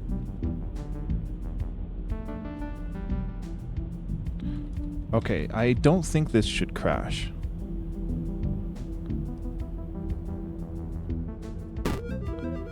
Okay, he did pop in right away. It looked like he disappeared too fast. No, maybe not. Oh shit, dude. The spawn. Holy crap. Look at that zigzag. That's nuts. Wow. That's crazy, dude.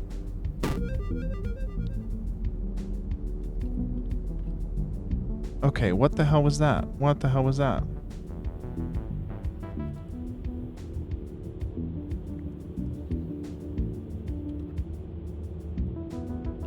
It's gotta be this amplitude. Okay. Yeah, 3.5 amplitude. And then in our flee state, we'll just, you know, we gotta change these to constants, but 3.5.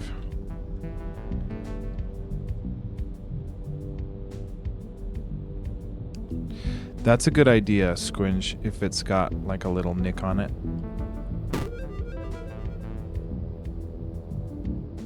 So yeah, if that's blocking the doorway there, then by the time you're over here, you might cleanse the bat and you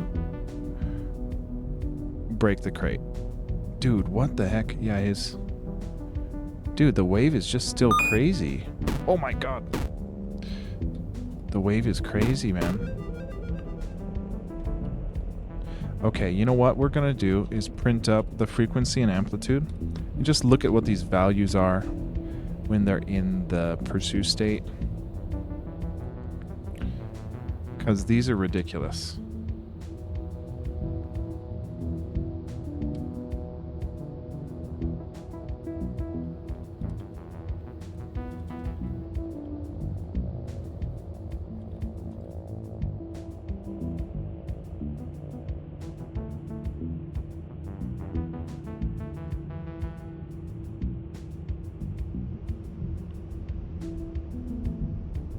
What am I doing?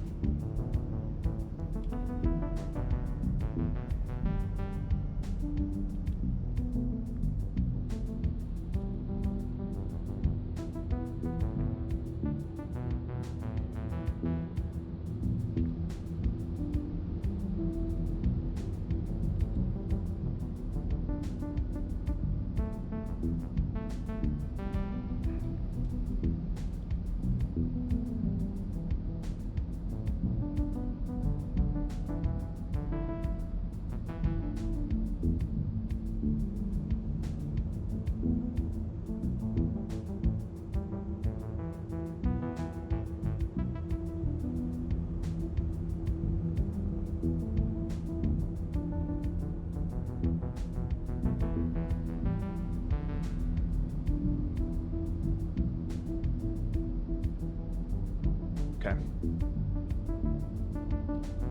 So now we should have the frequency and amplitude, so anytime he's weird again, we can see what his frequency and amplitude were, so we can kind of prevent him from going crazy and kind of get a better range. Ideally, like the move we should do for this is like have an active bat that doesn't attack, and we just have like little sliders that we can adjust our frequency and amplitude and find the minimum maximum that we like. Because we need some variation, otherwise they just overlap with one another. See, look at that. Frequency is 3, and that's when he's doing this big ol'... Well, I guess frequency is the time, right? So amplitude of 3 or 1.3 is a bit much.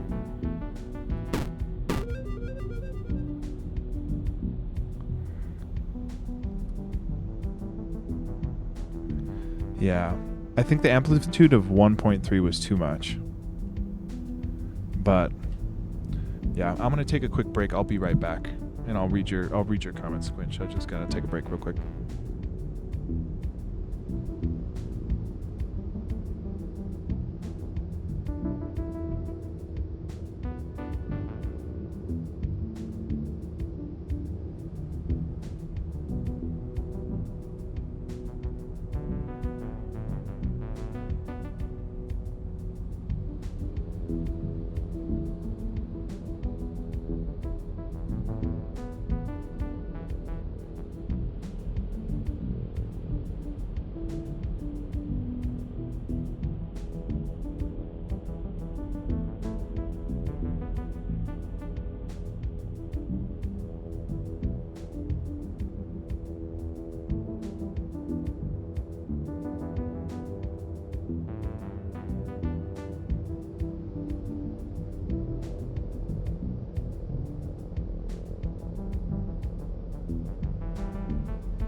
Yeah, Squinch, yeah, that's something I'm wanting to be aware of.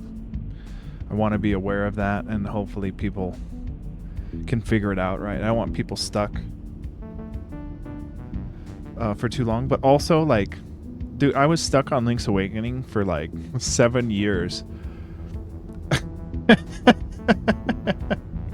Because I refused to look anything up, and then I just, I was a kid when I first played it, so like I didn't quite figure it out. So I want to find that balance of, I got to show them and be fair to them, on most fronts. But also I don't want it to be I don't want the whole thing to be spoon-fed. So that's just a tough balance everyone's got to try to toe. But I agree with you. I think it would be good to put this in front of the doorway there, so it does force them to say, hey, you can break this. Because also it's kind of like a pump fake too, because in this room, if you break the crate, it screws you because you can't block the hole for the bats to come out. So I do want to also, maybe in this room right here. Oh, well.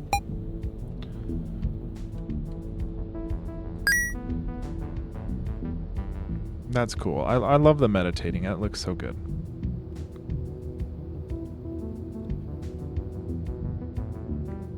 I do want it like a crate right here and the spawn zone right here. So at the beginning, when you don't have the pushing, you're gonna have to probably play really defensive here, so that you don't get hit and you don't fall, so that you can make it to this third room. But then once you get the pushing, you come out with the green tunic and you push your way out, and if you go in this room again, now you can push this and it can block this hole, which is going to be essential for the 4th and 5th panels here. Yeah, because these ones you're going to have to really be able to push things. So I think I want to get the let's place that crate in front of the door, and maybe we'll place a couple crates just as a, yeah, portal is gotta be one of the all-time best, right? Like that one's, because that game is so unique and tough. It's like just a totally different concept than so many other games, that they really did a great job with that. Yeah, and Nintendo games, yeah, exactly, like Mario. Yeah, I'm interested. Yeah, I'm interested about that. I've got to read some more about that. I've always been a fan of games, but I've never really studied them. So, like, I wouldn't say my dream is to be a game designer. I just, I think it's fun to try to make these things. I wouldn't say I'm like really passionate about game design, but I do like good games, so I do want to try to do good. Yes, I love, the original Super Mario Bros. Is one of the best ever.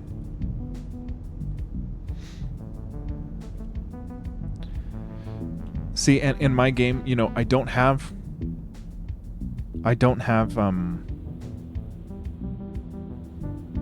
a huge amount of difficult puzzles to make, so we kind of have to make it a little tough, so that the player doesn't just be able to beat it in like 2 hours. Like, I don't want to make it artificially tough, but I want them to be able to explore and get the power-ups that make it a lot easier.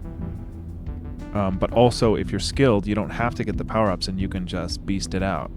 Or if you hunt for all the hearts, all the heart containers that you get, you can get really buff and stuff. So, yeah, I'm curious.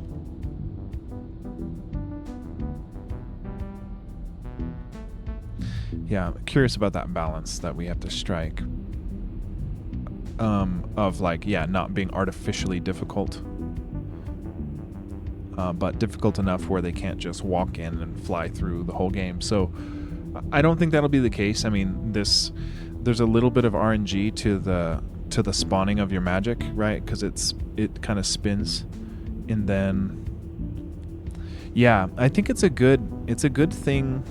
I think it's a good thing to help distinguish your taste in general, and because some things could be just aesthetic, and you're like, I really like this because of how it looks, but then some things that aren't aesthetic could be like, well, this is satisfactory mechanically, so like what does that mean, and how did they pull that off? Because to me that's what got me into game development, was playing The Witness. So by the time I beat The Witness, I was like, yo, games are better than I ever gave them credit of being. I mean, I've always loved games, but like the type of thinking and uniqueness that The Witness is like, just really drew me to the medium. So like I'm really interested in doing stuff that makes people think, which, you know, it takes years to be good at developing puzzles and stuff. I'm not expecting this game to be very good. I just want to ship a game that I can be proud of, and making a game is the best way to practice making a game, right? So I'm trying to just do it and then keep refining. Because, you know, if it takes me 3 years to make every game I do, I've only got X amount of games in me, you know? So like I think after this, after I release Tashio, I'm gonna switch over to doing like monthly games for a year.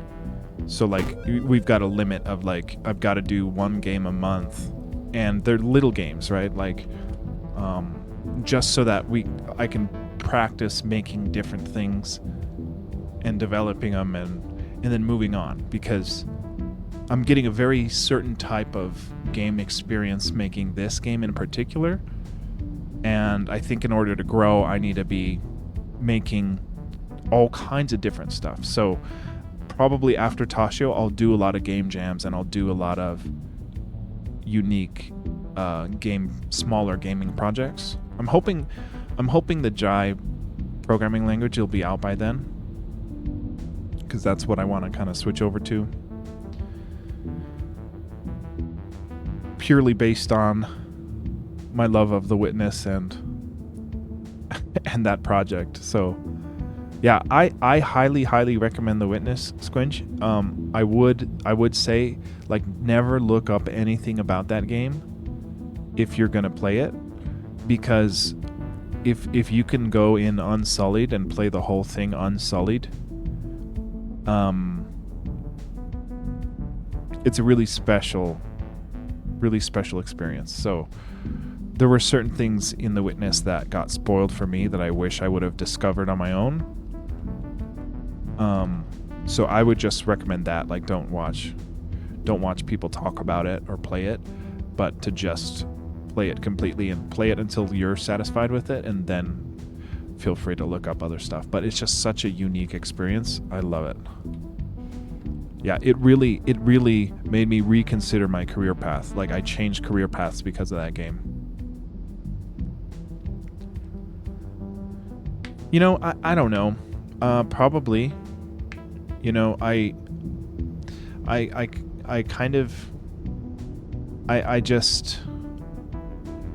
collaborating with people, but I don't like when people have all these grand ideas, but I'm the one that has to sit there and do the work, right? It's like, if it's a true collaboration, I'm down for that.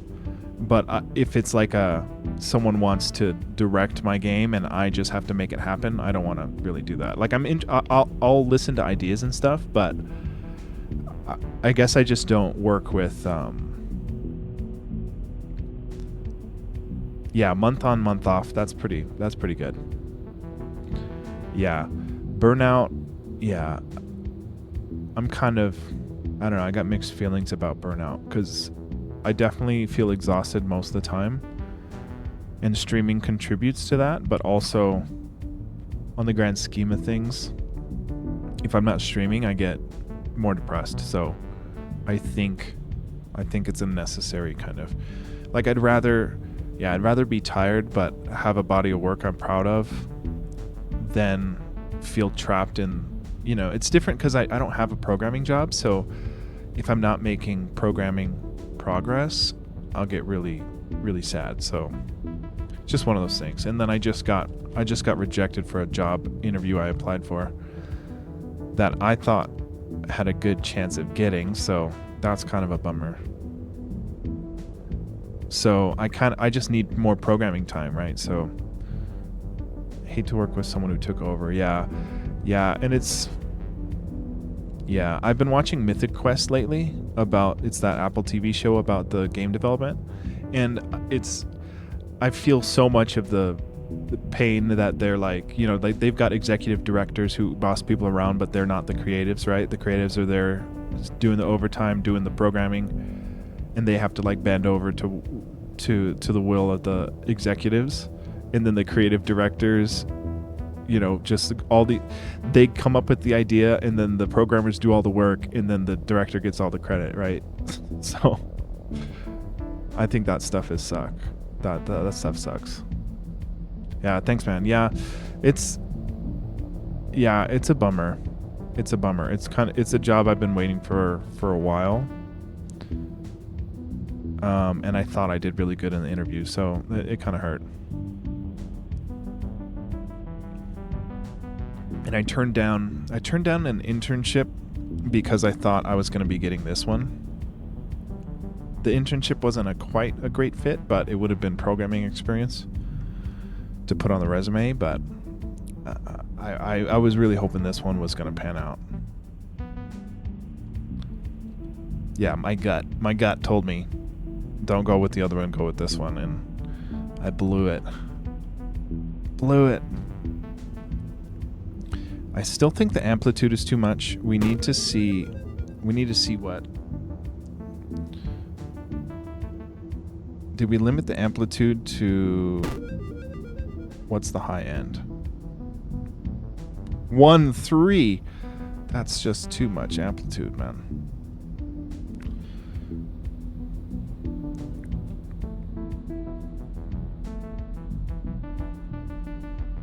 See, how did the amplitude become 1.3 when we're limiting it?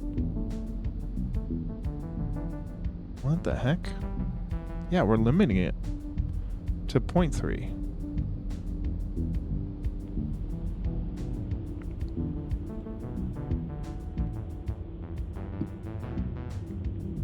Really?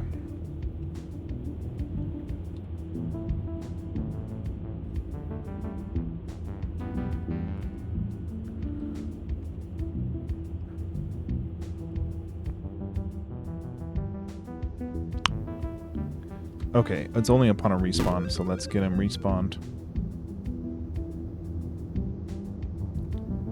Yeah. Okay. Frequency of 2. Why did it like truncate it? We've got to be doing it. We got to be changing this somewhere else. It should never be that 1.3 with that given range.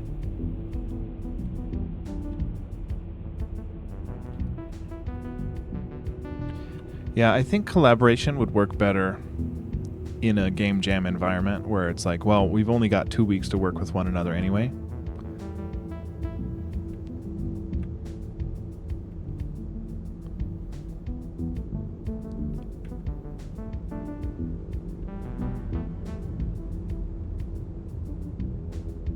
Let's make sure this is on the dungeon 1. Yeah, it is on the dungeon 1 bat. How did we get an amplitude of 1.3?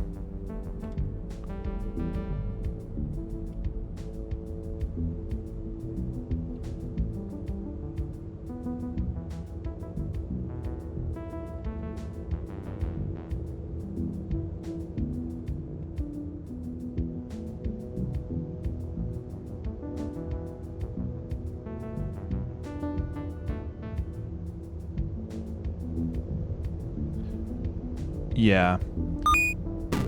That's tough too, because it's like, it's so hard to make the time for creative endeavors. So if you're like I know for me, I've overpromised on like trying to collaborate on side projects with people, because I prioritize my solo stuff like this over the collaborative stuff. So if I only got 8 hours in the week, I'm spending it making this instead of working with the people I said I want to work with. So that sucks.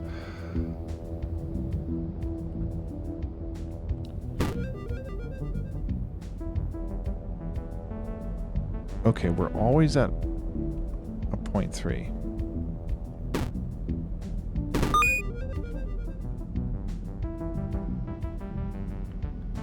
$1.3. How did we get 1.3?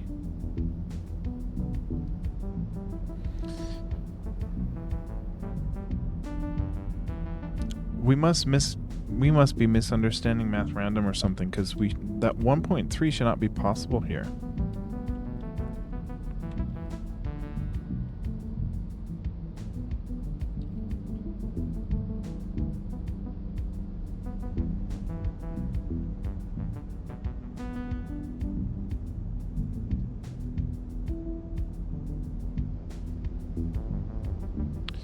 A pseudo-random integer.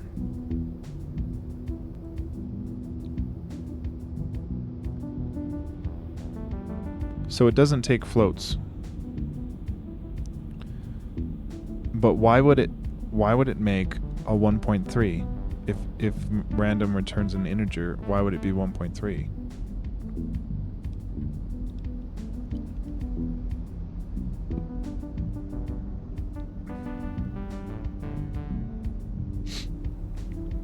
Okay. I didn't know that. It was only a number, not a float.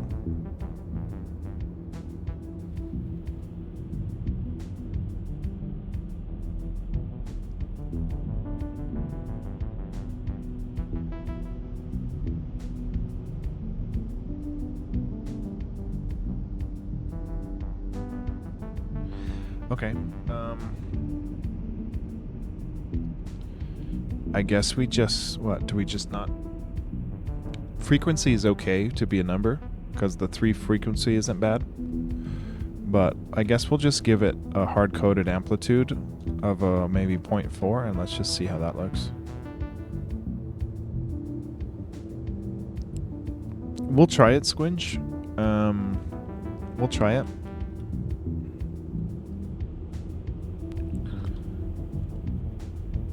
Yeah, we'll do 0.3 to 0.4 and see what it spits out. Because it was actually spitting out a 0.3 for the most part. See, like, how is it spitting out a 0.3 if it says it only returns a number?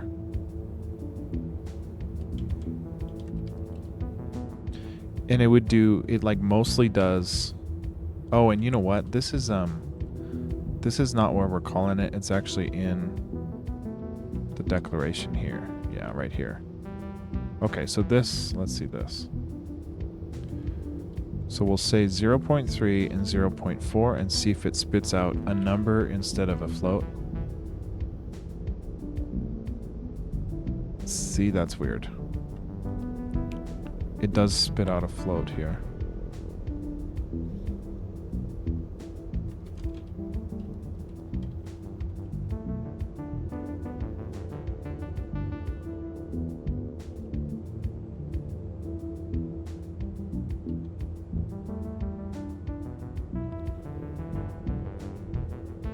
Does this ever change? Are we, yeah, we're seeding I believe we're seeding it by OS time. So it should change. Yeah, we are seeding by our time. So we should get a different value here. Let's, yeah, if we were to do 2 numbers, got a 1 that time.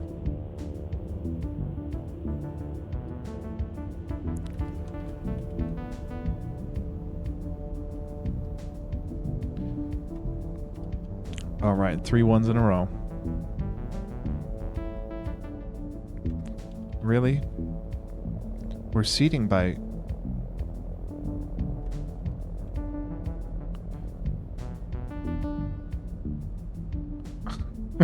What the hell, dude? Math.random.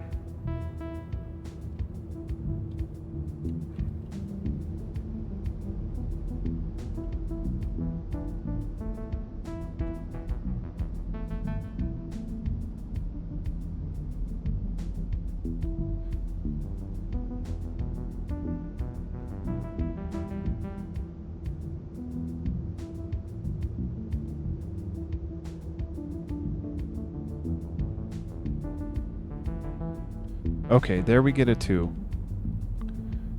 Do we always get a 2? I mean, this is part of the issue.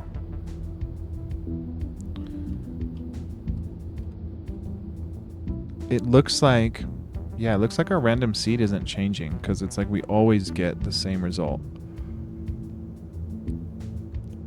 Are we updating our random seed? Or no, our random seed is just off the beginning.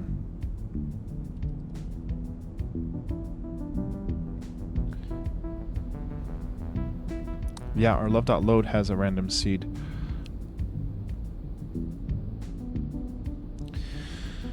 Oh yeah, why would this not change?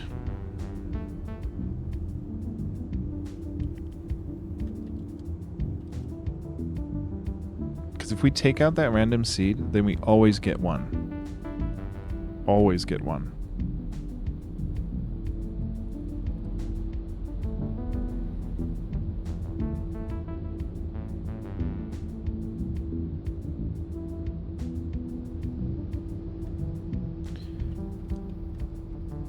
Yeah, you would think...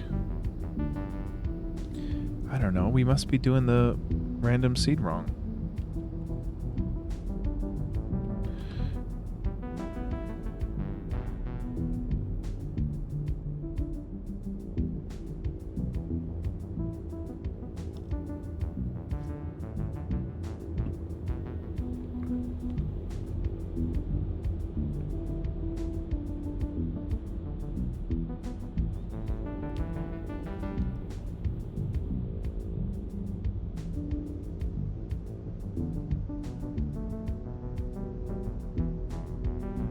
Yeah, math.random seed by OS time.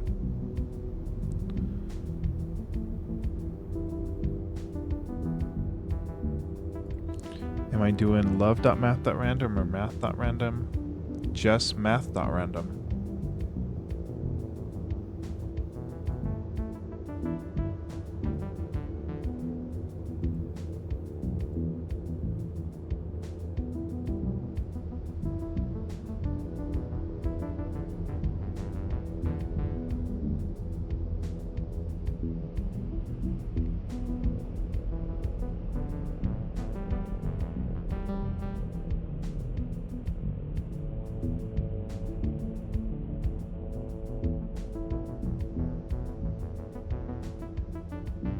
Math.random seed OS time in the love.load.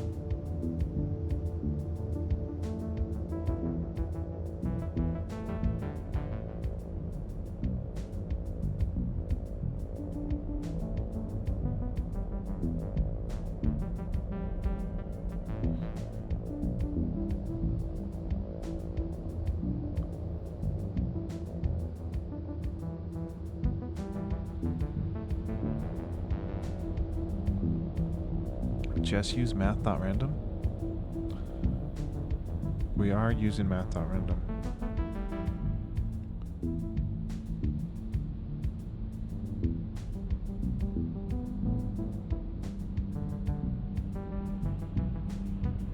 I mean, maybe since we're in Windows subsystem for Linux, the OS time isn't getting changed.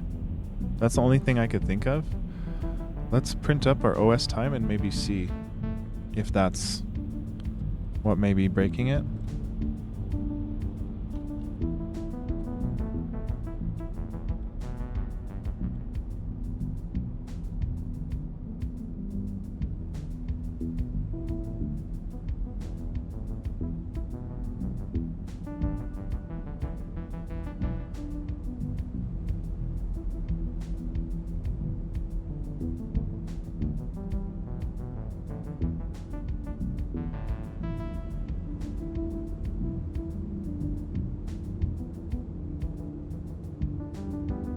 Okay, well it is a random or a different progressing number.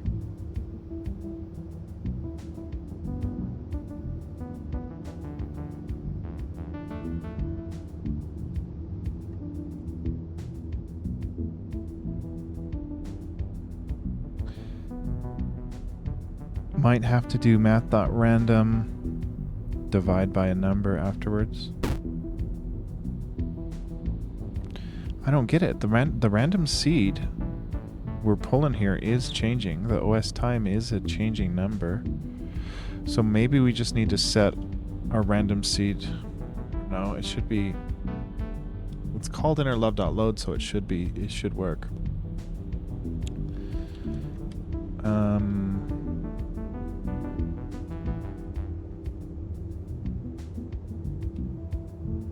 See, like little stuff like this, yeah, I just don't predict that I'll be stuck on or, you know, have to deal with.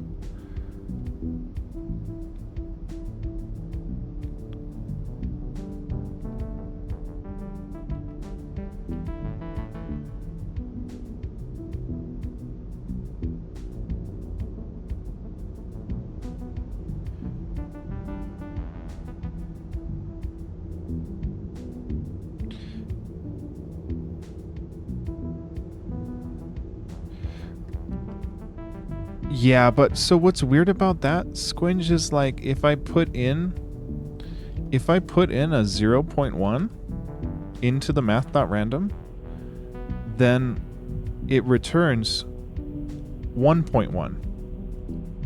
Like, or if I do a 0.4, so like the documentation says it returns a number, but it's returning a float. A weird float, because like why would 4 become 1.4 and then it doesn't change, it's just always 1.4. So it's like the math.random isn't seeded correctly, and the math.random just doesn't work how I thought it did, because the documentation says it returns a number, not a float like this. So,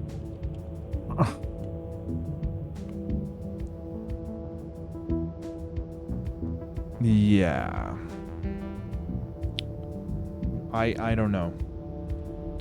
I think it's a combination of the math.random not being seeded correctly for whatever reason, and the math.random actually returning a integer. Or a float instead of an integer. Like I want to try to do a math.random seed here with OS time and see if it changes for whatever reason. Just see if we get different values now that it's local. So we got a 0.3, 1.3. Okay, so that is changing it. 1.3.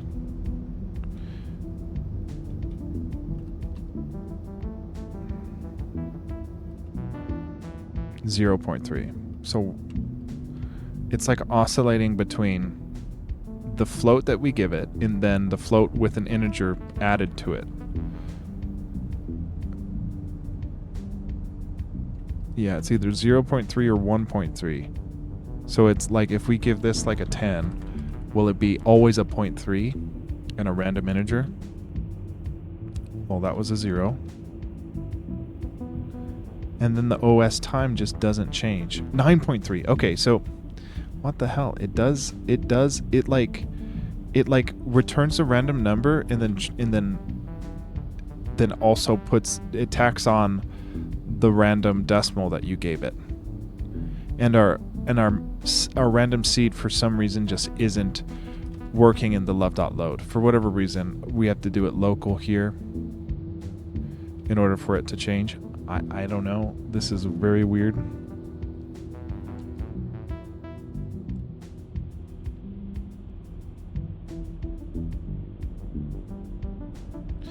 But let's seed up here so that we at least get these different values. And then we just can't use random if we need a range of values, right? Well, I mean, we can tweak it.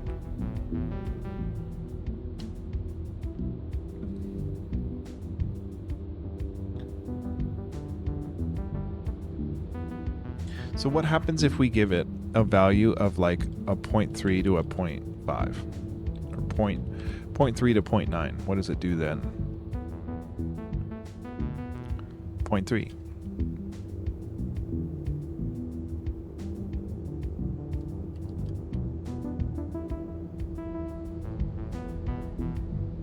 It'll be always 0.3 if you don't give it higher than a number difference.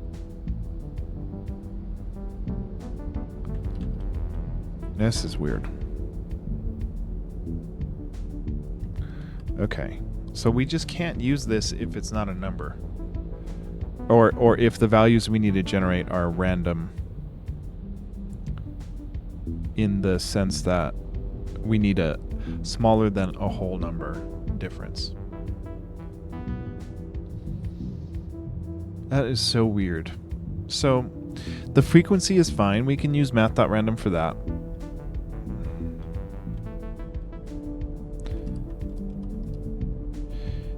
Giving it integers and dividing by 10. Yeah, oh, you know what? Yeah, you did already say that. I think that is a good move. So if we want from 0.3, or if math.random, yeah, we give it, if we want from 0.3 to 0.9, we give it 3 to 9, which gives us the number, then we divide by 10 to get the float. Yeah, damn it. Yeah, you said that earlier, Squinch. I don't know why I didn't try it. Okay, so 0.7. Let's see if it's... Yeah, 0.7. That works, Squinch. Yeah, that works.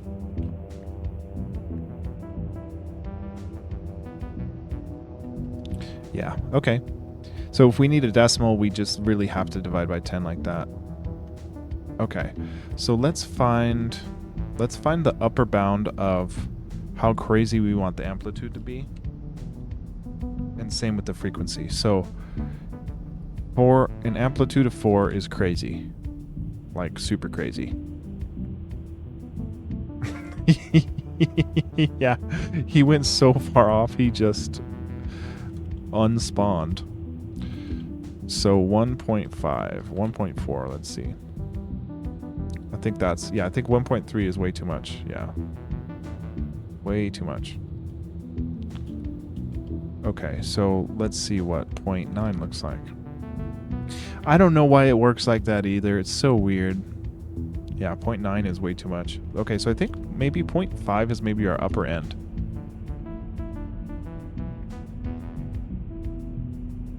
Yeah, that's reasonable. That's reasonable. Yeah. So if that's our upper end, let's see what 0.2 looks like. We might do the 2 to 5.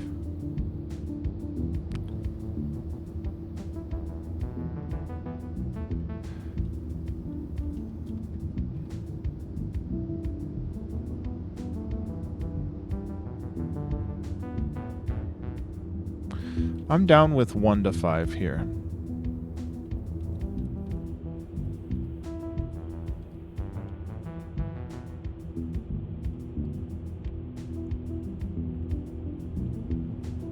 Okay, and then let's do... We'll pick the middle to test, the middle amplitude to test. So we'll say for amplitudes 3, let's see what our frequency low range and high range looks like. So a frequency of 2 is what the fuck? Yeah, 0.3, not 3.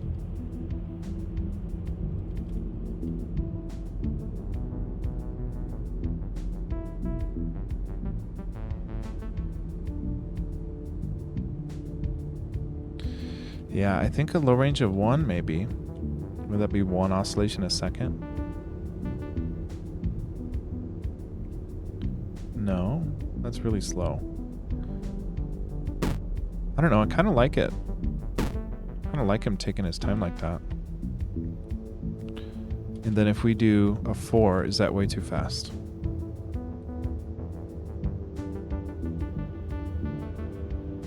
That's not crazy fast for the oscillation.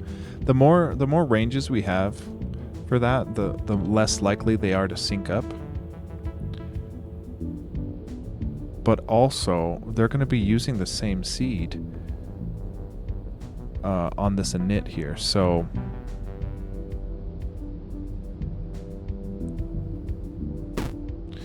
okay, let's do 1 to 5 on the frequency.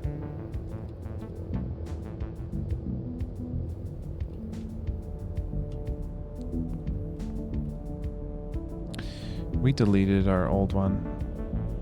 We want 1 to 5 divided by 10. And then frequency, we want 1 to 5 not divided by 10.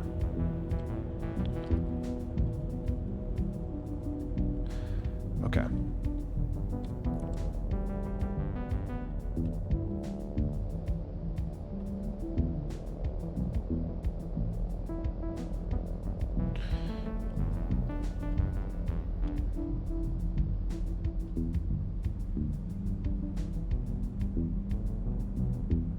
Okay. Okay, so we should be cleared of those crazy bats. Let's get our crate in place and then maybe start to build out this second scene here.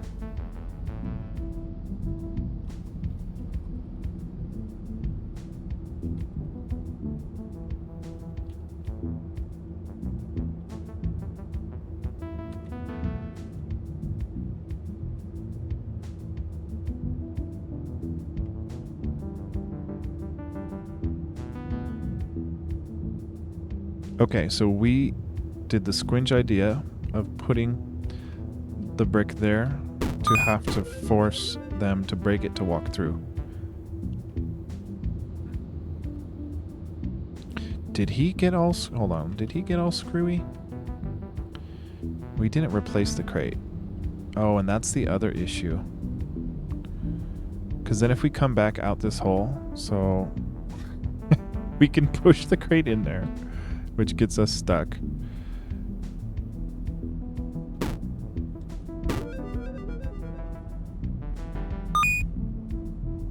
If we come out here, the crates don't reload. We could clear crates on a warp zone.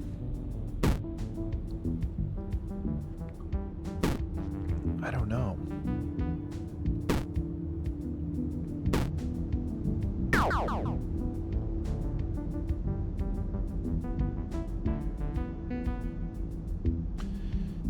Because yeah, it looks like our crate is just not resetting.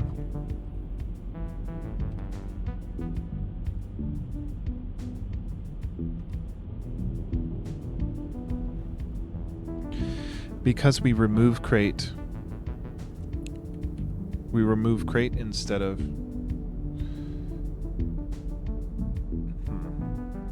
Yeah, we literally take it out of the collidable map objects. So if we want the crates to come back, which is weird, you know, if we put a crate in front,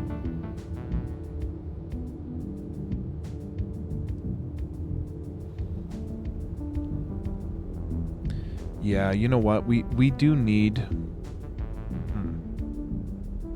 because yeah, if we don't do this and instead just stop doing collision detection and stop rendering the crate, if it's destroyed, then if we reset the crate's position upon a scene transition, the crate will be back so that you can, if you accidentally destroyed the crate, you would get another chance to go and push it and block the bat hole correctly for the puzzle. But that would mean we're stuck if we walk out and the crate is blocking our way.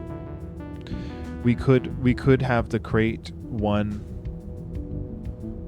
You know, maybe we have another sort of obstacle in the dungeon of like a collidable map object so that we can have a doorway like one space away so that when we respawn the crate, it doesn't respawn in front of the doorway, but in front of the path to the doorway. Because we do need to make crates respawnable, and we aren't doing that right now. Yeah, crates need to be respawnable, because if you accidentally delete it, you know, you need to be able to reset and try again. You could show blocking the bats a different way.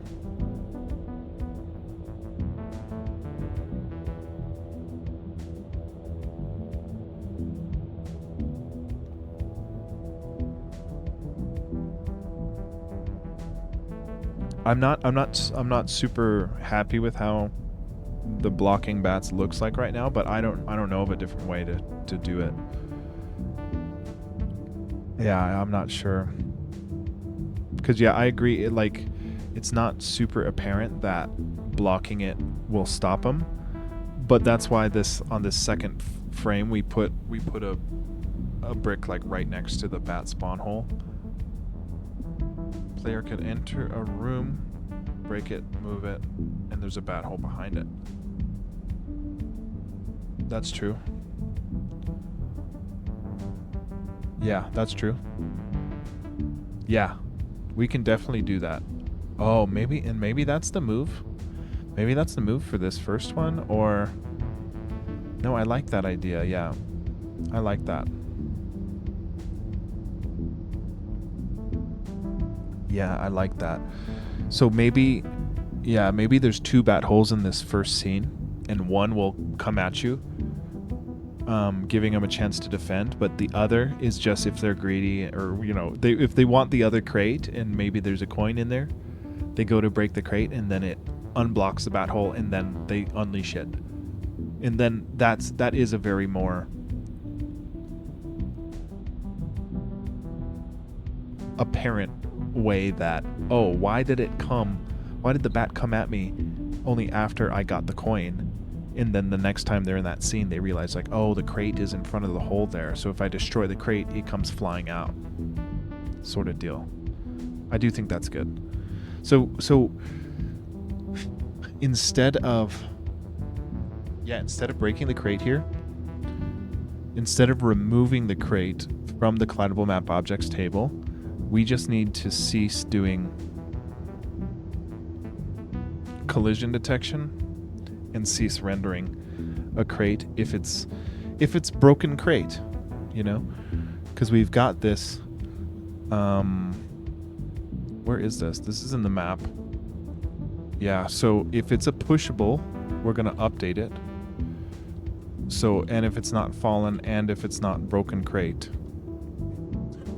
So, if the crate's health is 0 and it's not already broken, we're gonna break it and then remove it. We don't remove it. But it looks like we're triggering this break crate. It probably has broken crate gets true or whatever.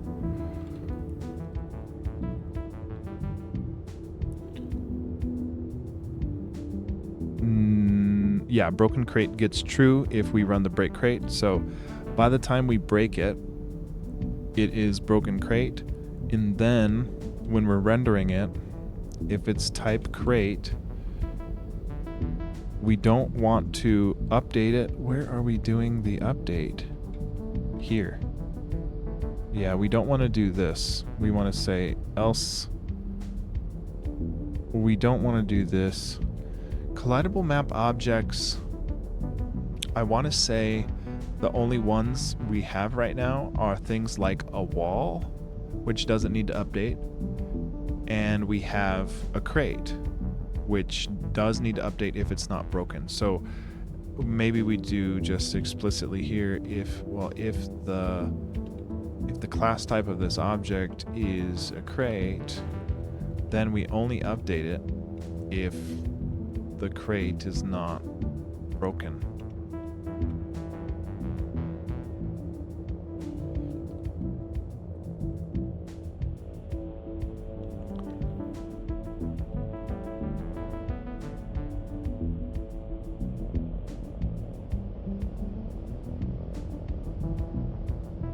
Okay, so we update the crate here, we break the crate here. We need to remove some of the health from the crate so it's a little easier to break.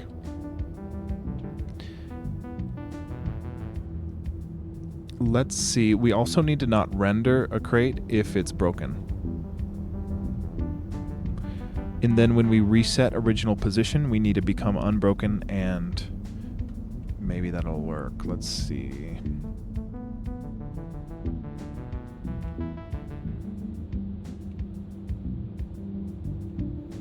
Where do we render collidable map objects? Right here. We just go ahead and render, and we're just going to say, well, if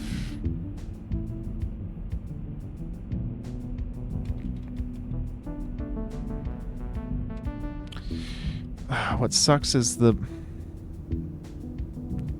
we basically want to say, well, if the v.class type is that of a pushable, or if we need a crate.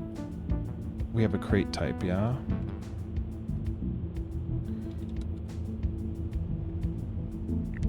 Type. It's a dot type in the pushable. Okay, so it's a dot type. So if the dot type is a crate, then we want to render if the v dot broken crate. If not broken crate, then go ahead and render. Or if not broken crate, render. We actually want to do if it's broken, then we break the loop. Otherwise, if it's not crate, then we just go ahead and render. If it is broken, then we break out of that loop. That might work.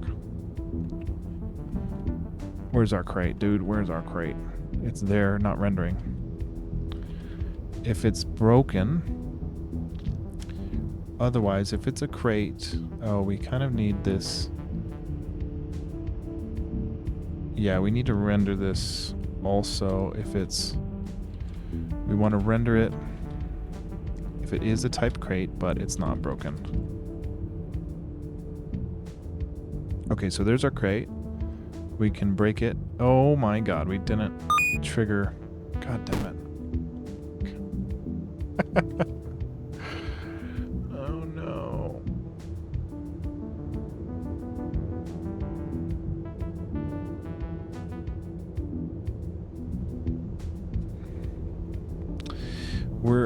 We need to update it. So like broken crate is the first frame it starts to break. It's not like fully broken down crate, which is the issue. So like if we were to give it a second and it becomes fully broken down, then I think we cease to be able to push it.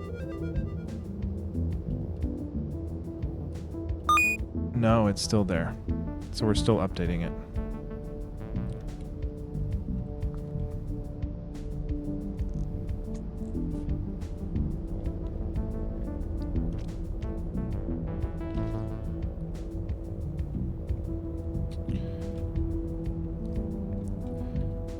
If it is a class type of crate and we're not broken, do that. But then, if while we're cycling through, if our health is 0 and we're not already broken, then go ahead and break. We know break is getting triggered because it disappears and stops rendering, but it's still updating.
We're not triggering the break.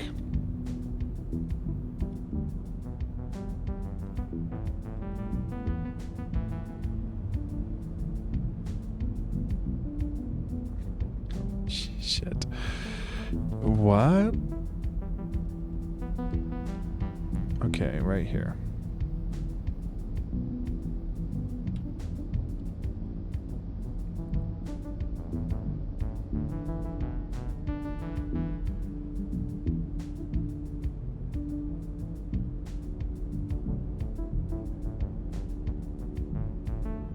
Okay.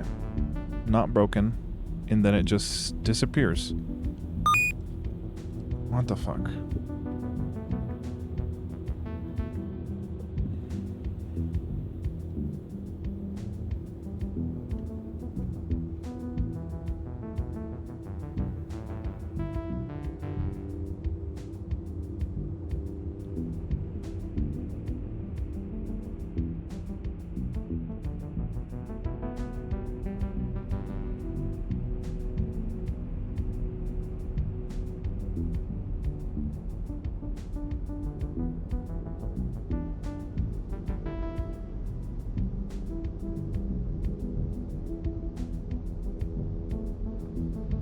I don't know what we screwed up here.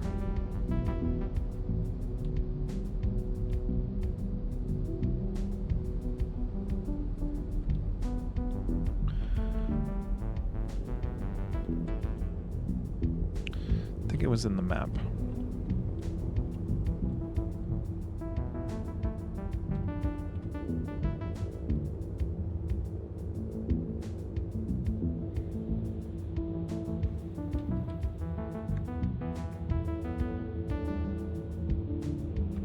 Class type is great. Yeah, this is where we're wrong.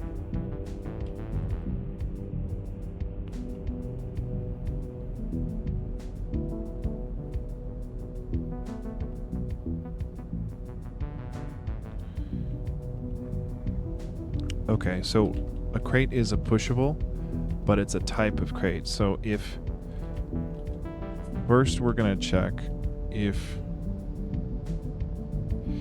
the V type is equal to crate, then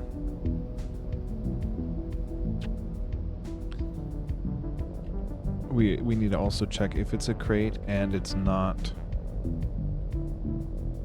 broken, then we need to update.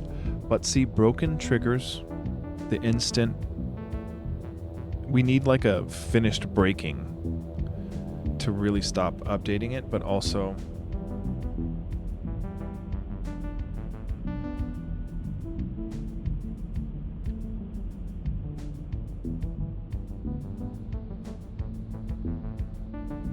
it's like we need to stop updating its location but still update its animation. So it's kind of tricky here. So for right now we'll say if it's a crate and that crate is not broken, then go ahead and update. Else if it's a pushable that has not fallen, what did we have here? Then update.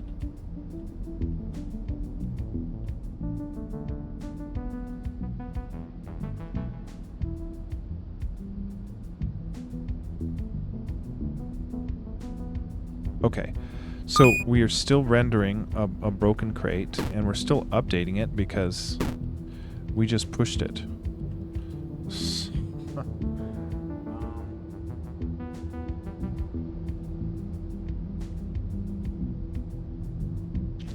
It's because of this else. We don't need to update anything that's not a crate or pushable, so we can get rid of that else. We're still updating it. Even though we're only updating the crate. Well, else if not V fallen, the crate isn't fallen. So it's rendering it here. Else if not V fallen, and this is jacked up.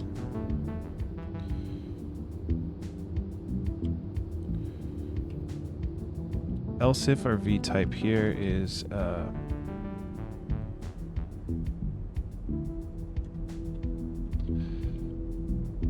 Brockman.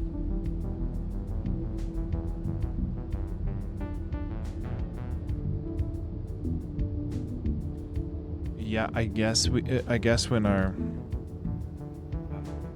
I don't want to change and like make the crate fallen when it's broken just to stop updating it.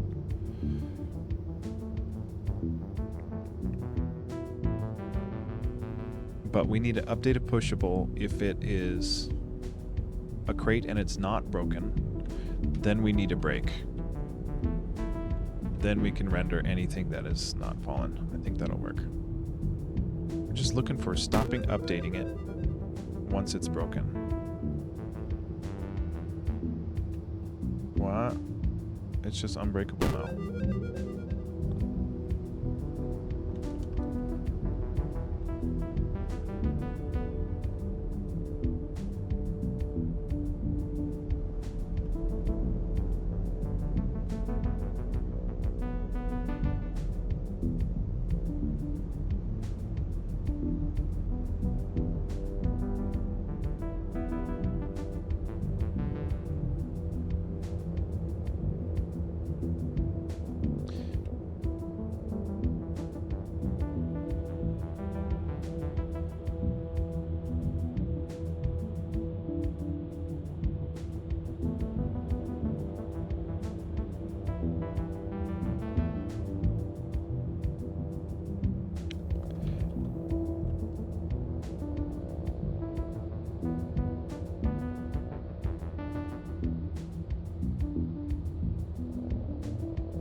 Why am I overthinking this? Like, we need to update a pushable if it's not fallen and if it is not broken. So the first check we're going to do is if it's fallen. So we're going to say, okay, well, we're about to update it if it's not fallen, but we don't update it if it is a crate.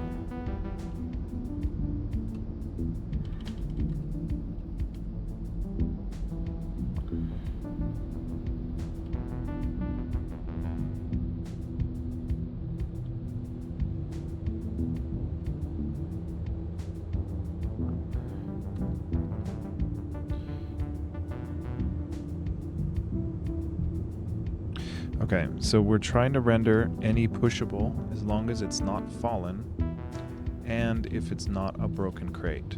So if it is a broken crate,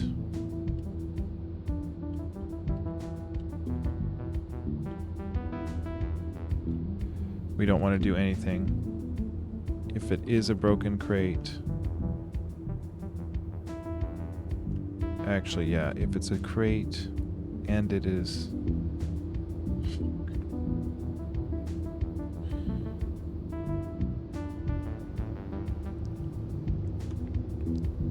if it's a crate and it's not broken, we want to update it. But also, we want to update if it's not a crate. So if it is a crate and it's not broken, we're going to update it and break out the loop. No, that doesn't matter. I don't know why I'm having such a hard time with this. I think it's because we have a pushable and we have two different types of pushables and we need to render on two different things. Like if it's a pushable and I don't think we have a fallen for both boulder pushables and crate pushables, but we don't have a broken crate. on a pushable, or do we? We do. Okay. Broken crate is false. Okay. So we want to say, okay, if it's a crate and it's broken, we don't want to render it. If it's a crate and it's not broken, we do want to update it because it's not broken yet. But then we also have to see, well, if it is a V type of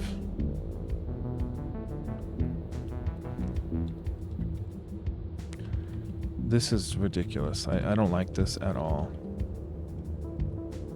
If it's a V type of boulder, then we also have to say, and it's not fallen.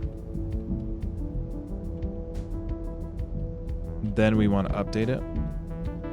So we only update a crate if it's not broken, and we only update a boulder if it's not fallen. I don't think that works for triggering a fall on the boulder though. See, look, so we're not updating the crate, therefore it's not triggering the animation, and it's not triggering a push.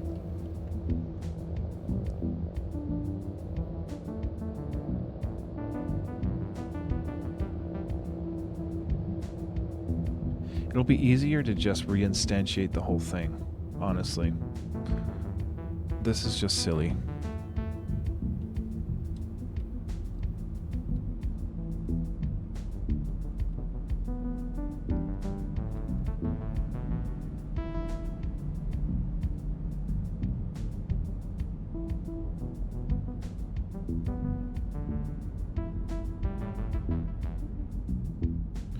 Okay, so we're going to keep the old method of removing it so that we don't update it and render it because it's not even in there. But we need to respawn it upon a scene transition into the scene. So we kind of need to like re-pull all of our collidable map objects upon a begin shifting.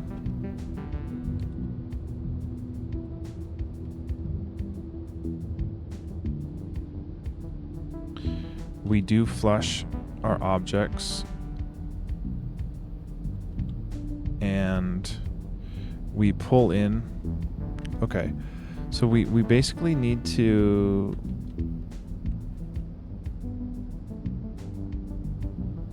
we just need to reset our broken crate here.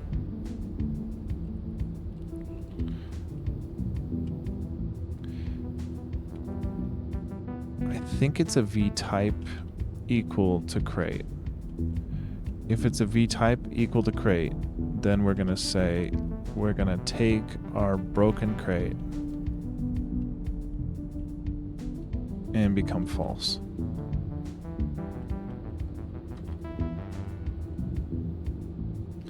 So we're hoping that this respawns our crate when we leave and come back. So we broke it, we come back, it's not there.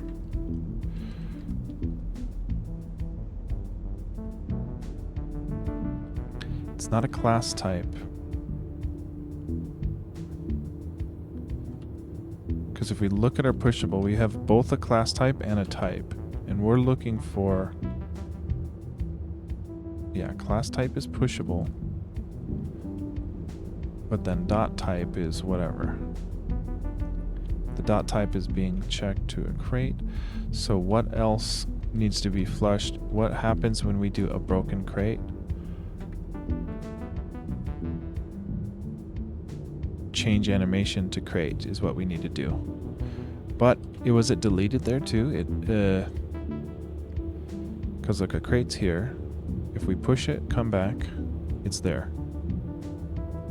Oh, and you know what? Oh, that's okay. We might not need to... no, we do need to reset it, because if we break it, we're removing it from the table, and that's why we can't reload it again. It's because we delete it, and we can't respawn it. It's like we deleted it from our collidable map table, so when we go to reset it, there's nothing for it to cycle through.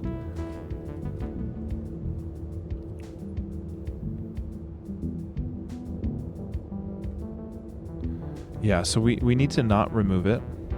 Yeah. Even though that is very easy and it makes our thing work. Yeah, we need to set the animation times play to equal to 0 too.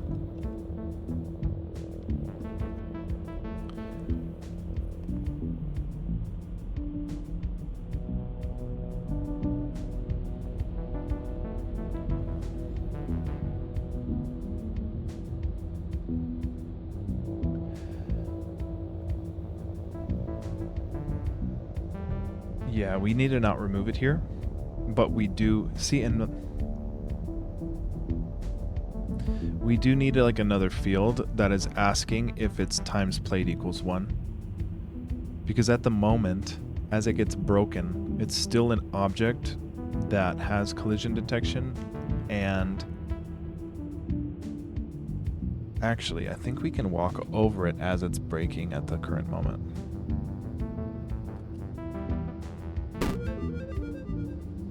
No, we can't. Okay. So yeah, it still has collision detection as it's breaking, but we remove it once the animation fully plays out. So broken crate just triggers the breaking of a crate. It doesn't signify the crate is completely broken. So I'm trying to think of a way, like,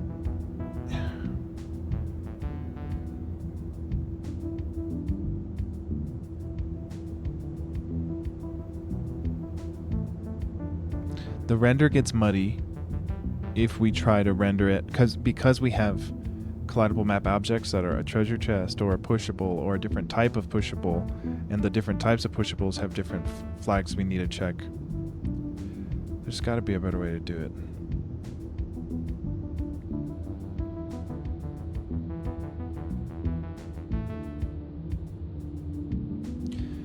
Yeah, I think here, as we're in the map update, I think what we need to do is if the crate has played more than once, then we need crate completely broken.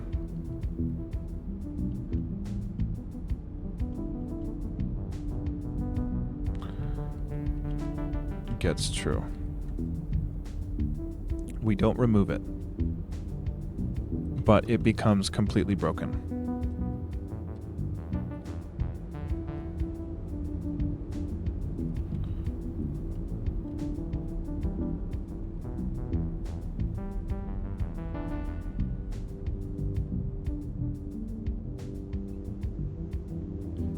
Okay, so instead of doing that now, we need to go to our update in our map here. And instead of updating any collidable map object, yep. Okay, so if it's a pushable, oh my gosh. Okay, so this is render non-pushable class types. Okay, this is if it's a pushable, then this renders things if they're not fallen, but we need more specificity than that. So what we're gonna do is say, well, if the V type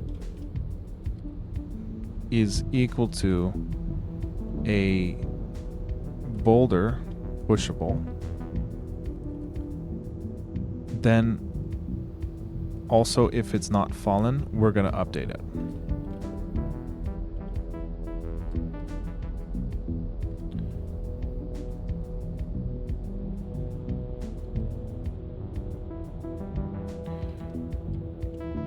Then we can say else if the V type is a crate and we're not completely broken, then we want to update.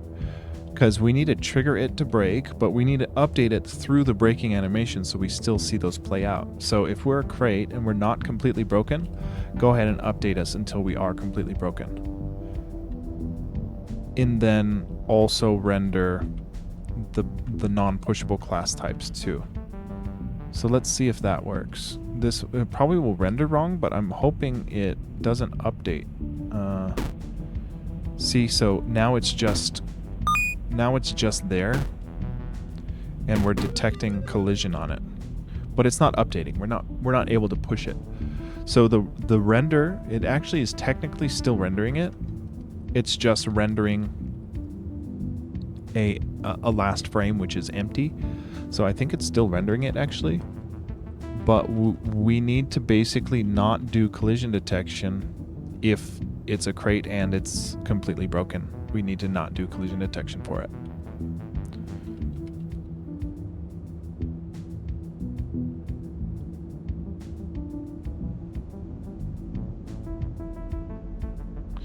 So when we're doing this, if we're cycling through, the thing has to be not falling, we have to not be falling, and the V dot completely broken.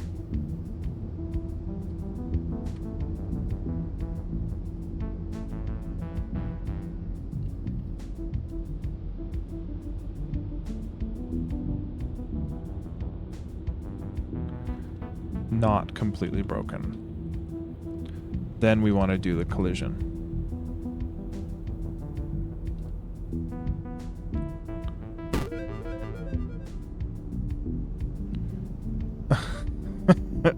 It's still a collidable map object, so we're not pushing it anymore, but it's still there.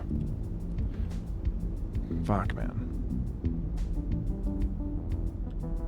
Yeah, part of me thinks the easiest thing to do is, instead of removing it, we just insert that exact crate into a table on the map.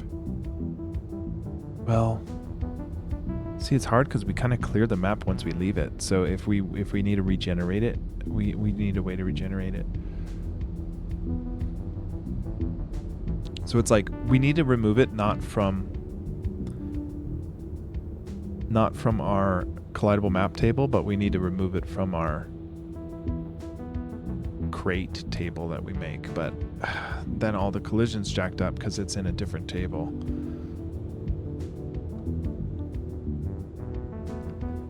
Yeah, I mean, we could, when we do player to collidable map objects,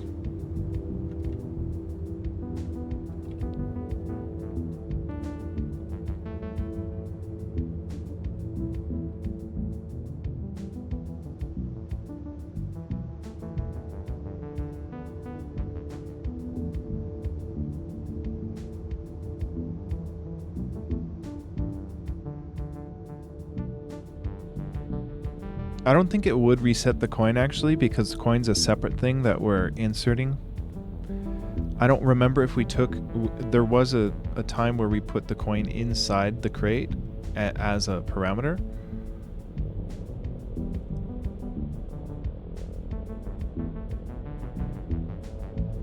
I don't remember if we took that out though.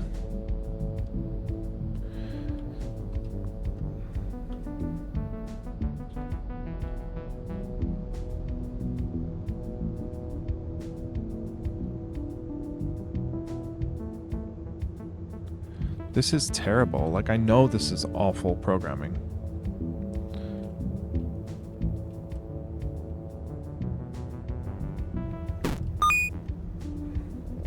This is bad.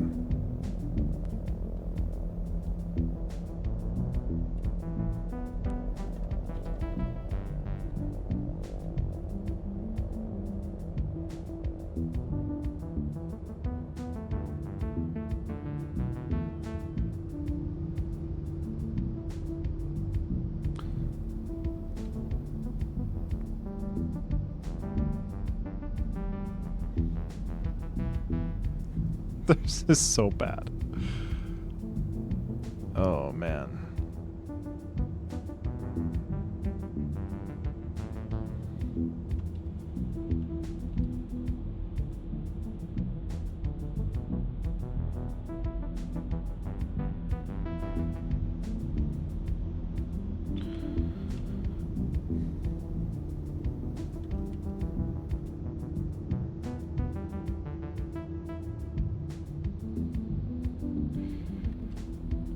Okay, so it's like, yeah, we aren't updating it, but it still exists. And it's there detecting collision. So it's like permanently there and invisible now. So that's not good enough.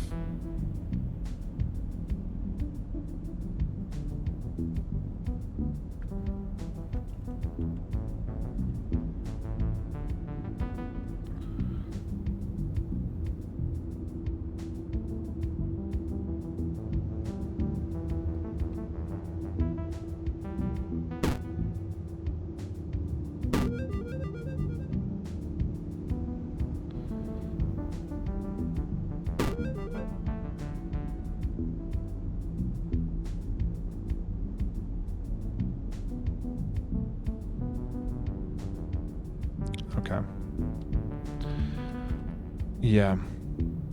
We just have to figure a way to reinstantiate the collidables, because it's just so much easier to just take it out of the collidable map objects. But yeah, we need a way to reset it. So we can't just remove it from here. We have to copy it somewhere.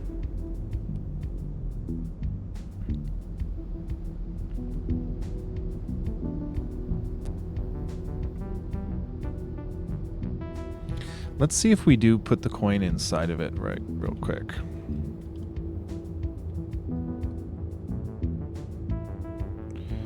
Okay, we do put, oh no, that's in the treasure chest, not the crate. I don't know how are we doing a coin in the treasure chest?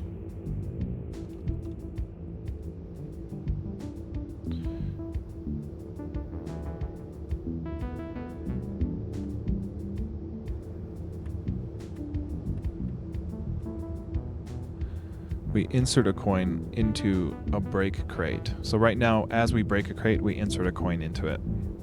That's how we're doing it. So anytime we break a crate, there's a coin in there. So that's just how we're doing it now. Okay, so the issue is we want to be able to destroy a crate and remove its collision and remove its render so that we can actually destroy it. But we need to be able to reset it if we come back to the screen. So the current method of destroying it is removing it from our collidable table, which takes out the whole object, and then we don't have any reference to it and we can't respawn it from anything. So, like, maybe we can have...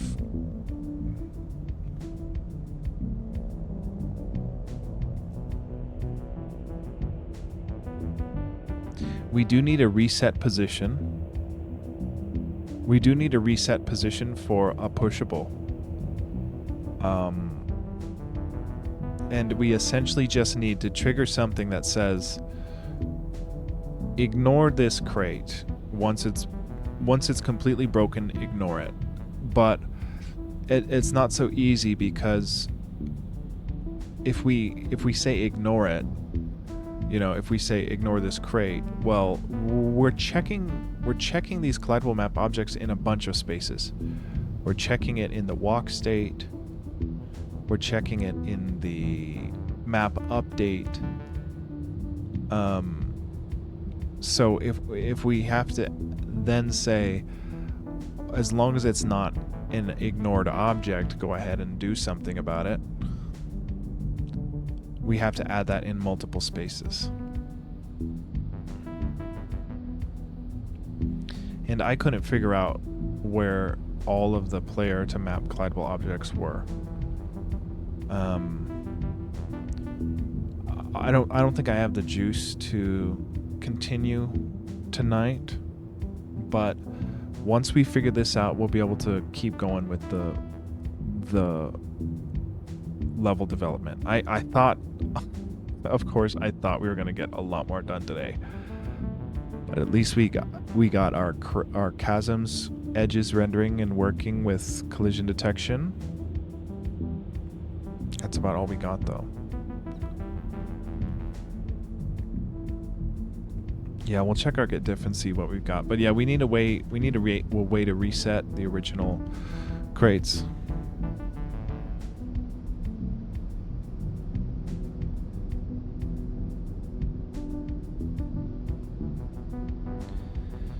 Yeah, part of me thinks we do need to just push. I think we might need to push. Make a separate table for the pushables and not just collidable map objects, because we need to do certain stuff, and I think it's easier if we had it pushed into its own pushables table. We can have a sub table in that pushable of the original positions, and we set our updated table to be the instantiated ones, and then we can remove them as is, but anytime we finish shifting, we reload our original pushables. So that's one way we can go about it. I'm just not liking how messy this gets, because collidable map objects can be a treasure chest, or it can be a crate, or it can be a boulder. And then when we need to do specific things like reset a crate versus a boulder, it's, I don't know, it shouldn't be that tough. We should just be able to ask what type it is and reset that type, right?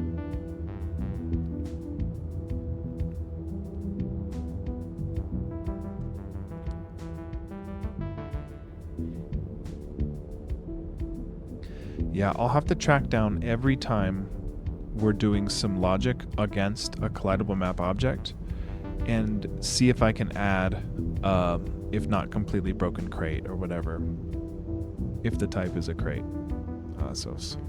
Or we can say if it's a completely broken crate, break. Otherwise, update as normal or render as normal. So I think we're close. I just don't have the juice for it. So we're gonna call it a night here, I think, and then yeah, we'll continue on tomorrow. God dang, we touched a lot of stuff.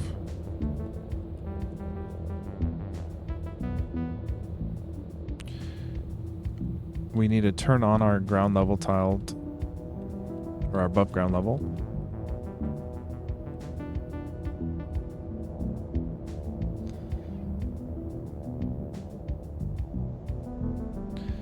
Yeah, we can. Yeah, we need. I always call it like graveyard. When I program, I just say like, oh, if it's in the graveyard, so like ignore it. Exactly. Yeah. Set pushables to active. Exactly. So yeah, we'll have to do that. It's just that when I did try to do that, based on the not completely broken boolean, I was missing the location of all of the logic for it, so we weren't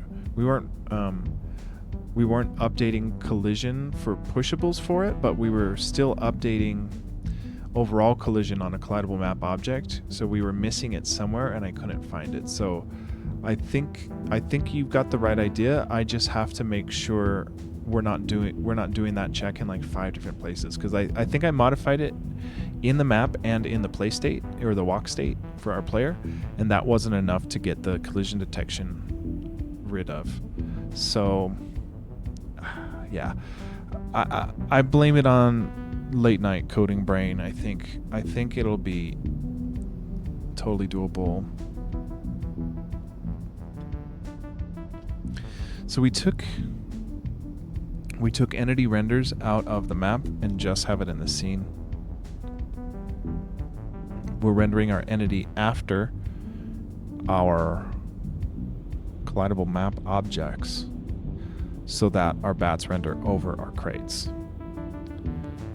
We define new chasm beginnings for our multiple tiles of chasm falls now. We're starting to design our first dungeon here. We did too much debugging with the math.random.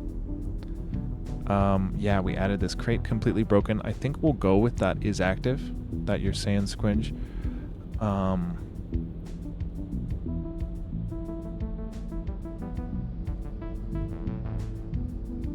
we reset our bat's position or health to 1. We trigger the update to be only if the bat's completely off screen. Yeah, we don't decrement our pursuit timer unless we've spawned, which fixed a bug there.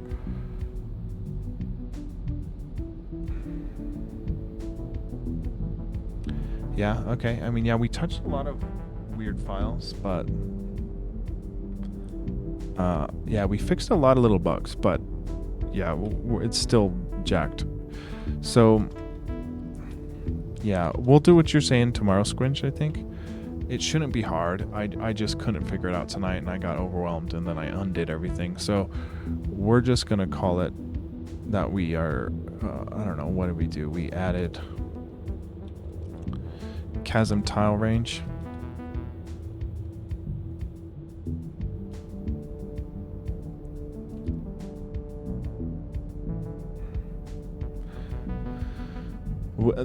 All else we did is just like little bug fixes, so I'm just gonna say we added chasm tile range for pushables.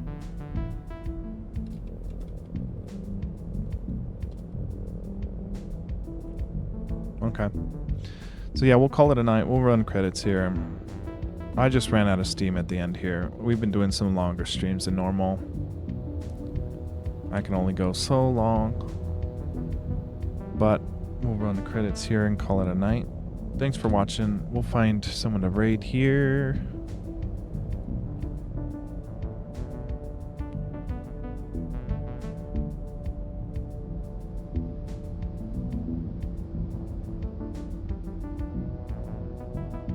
Yo, Sninko was really nice to us the other night. We'll raid out to Sninko. Super cool dude. And then yeah, we'll continue the road to the demo. We've got 3 weeks until the demo needs to be done. We got a lot of the hard stuff done, but you know, still need a dungeon designed, but we're working on it. We'll make progress more tomorrow. Catch you later, Squinch. Thanks for hanging.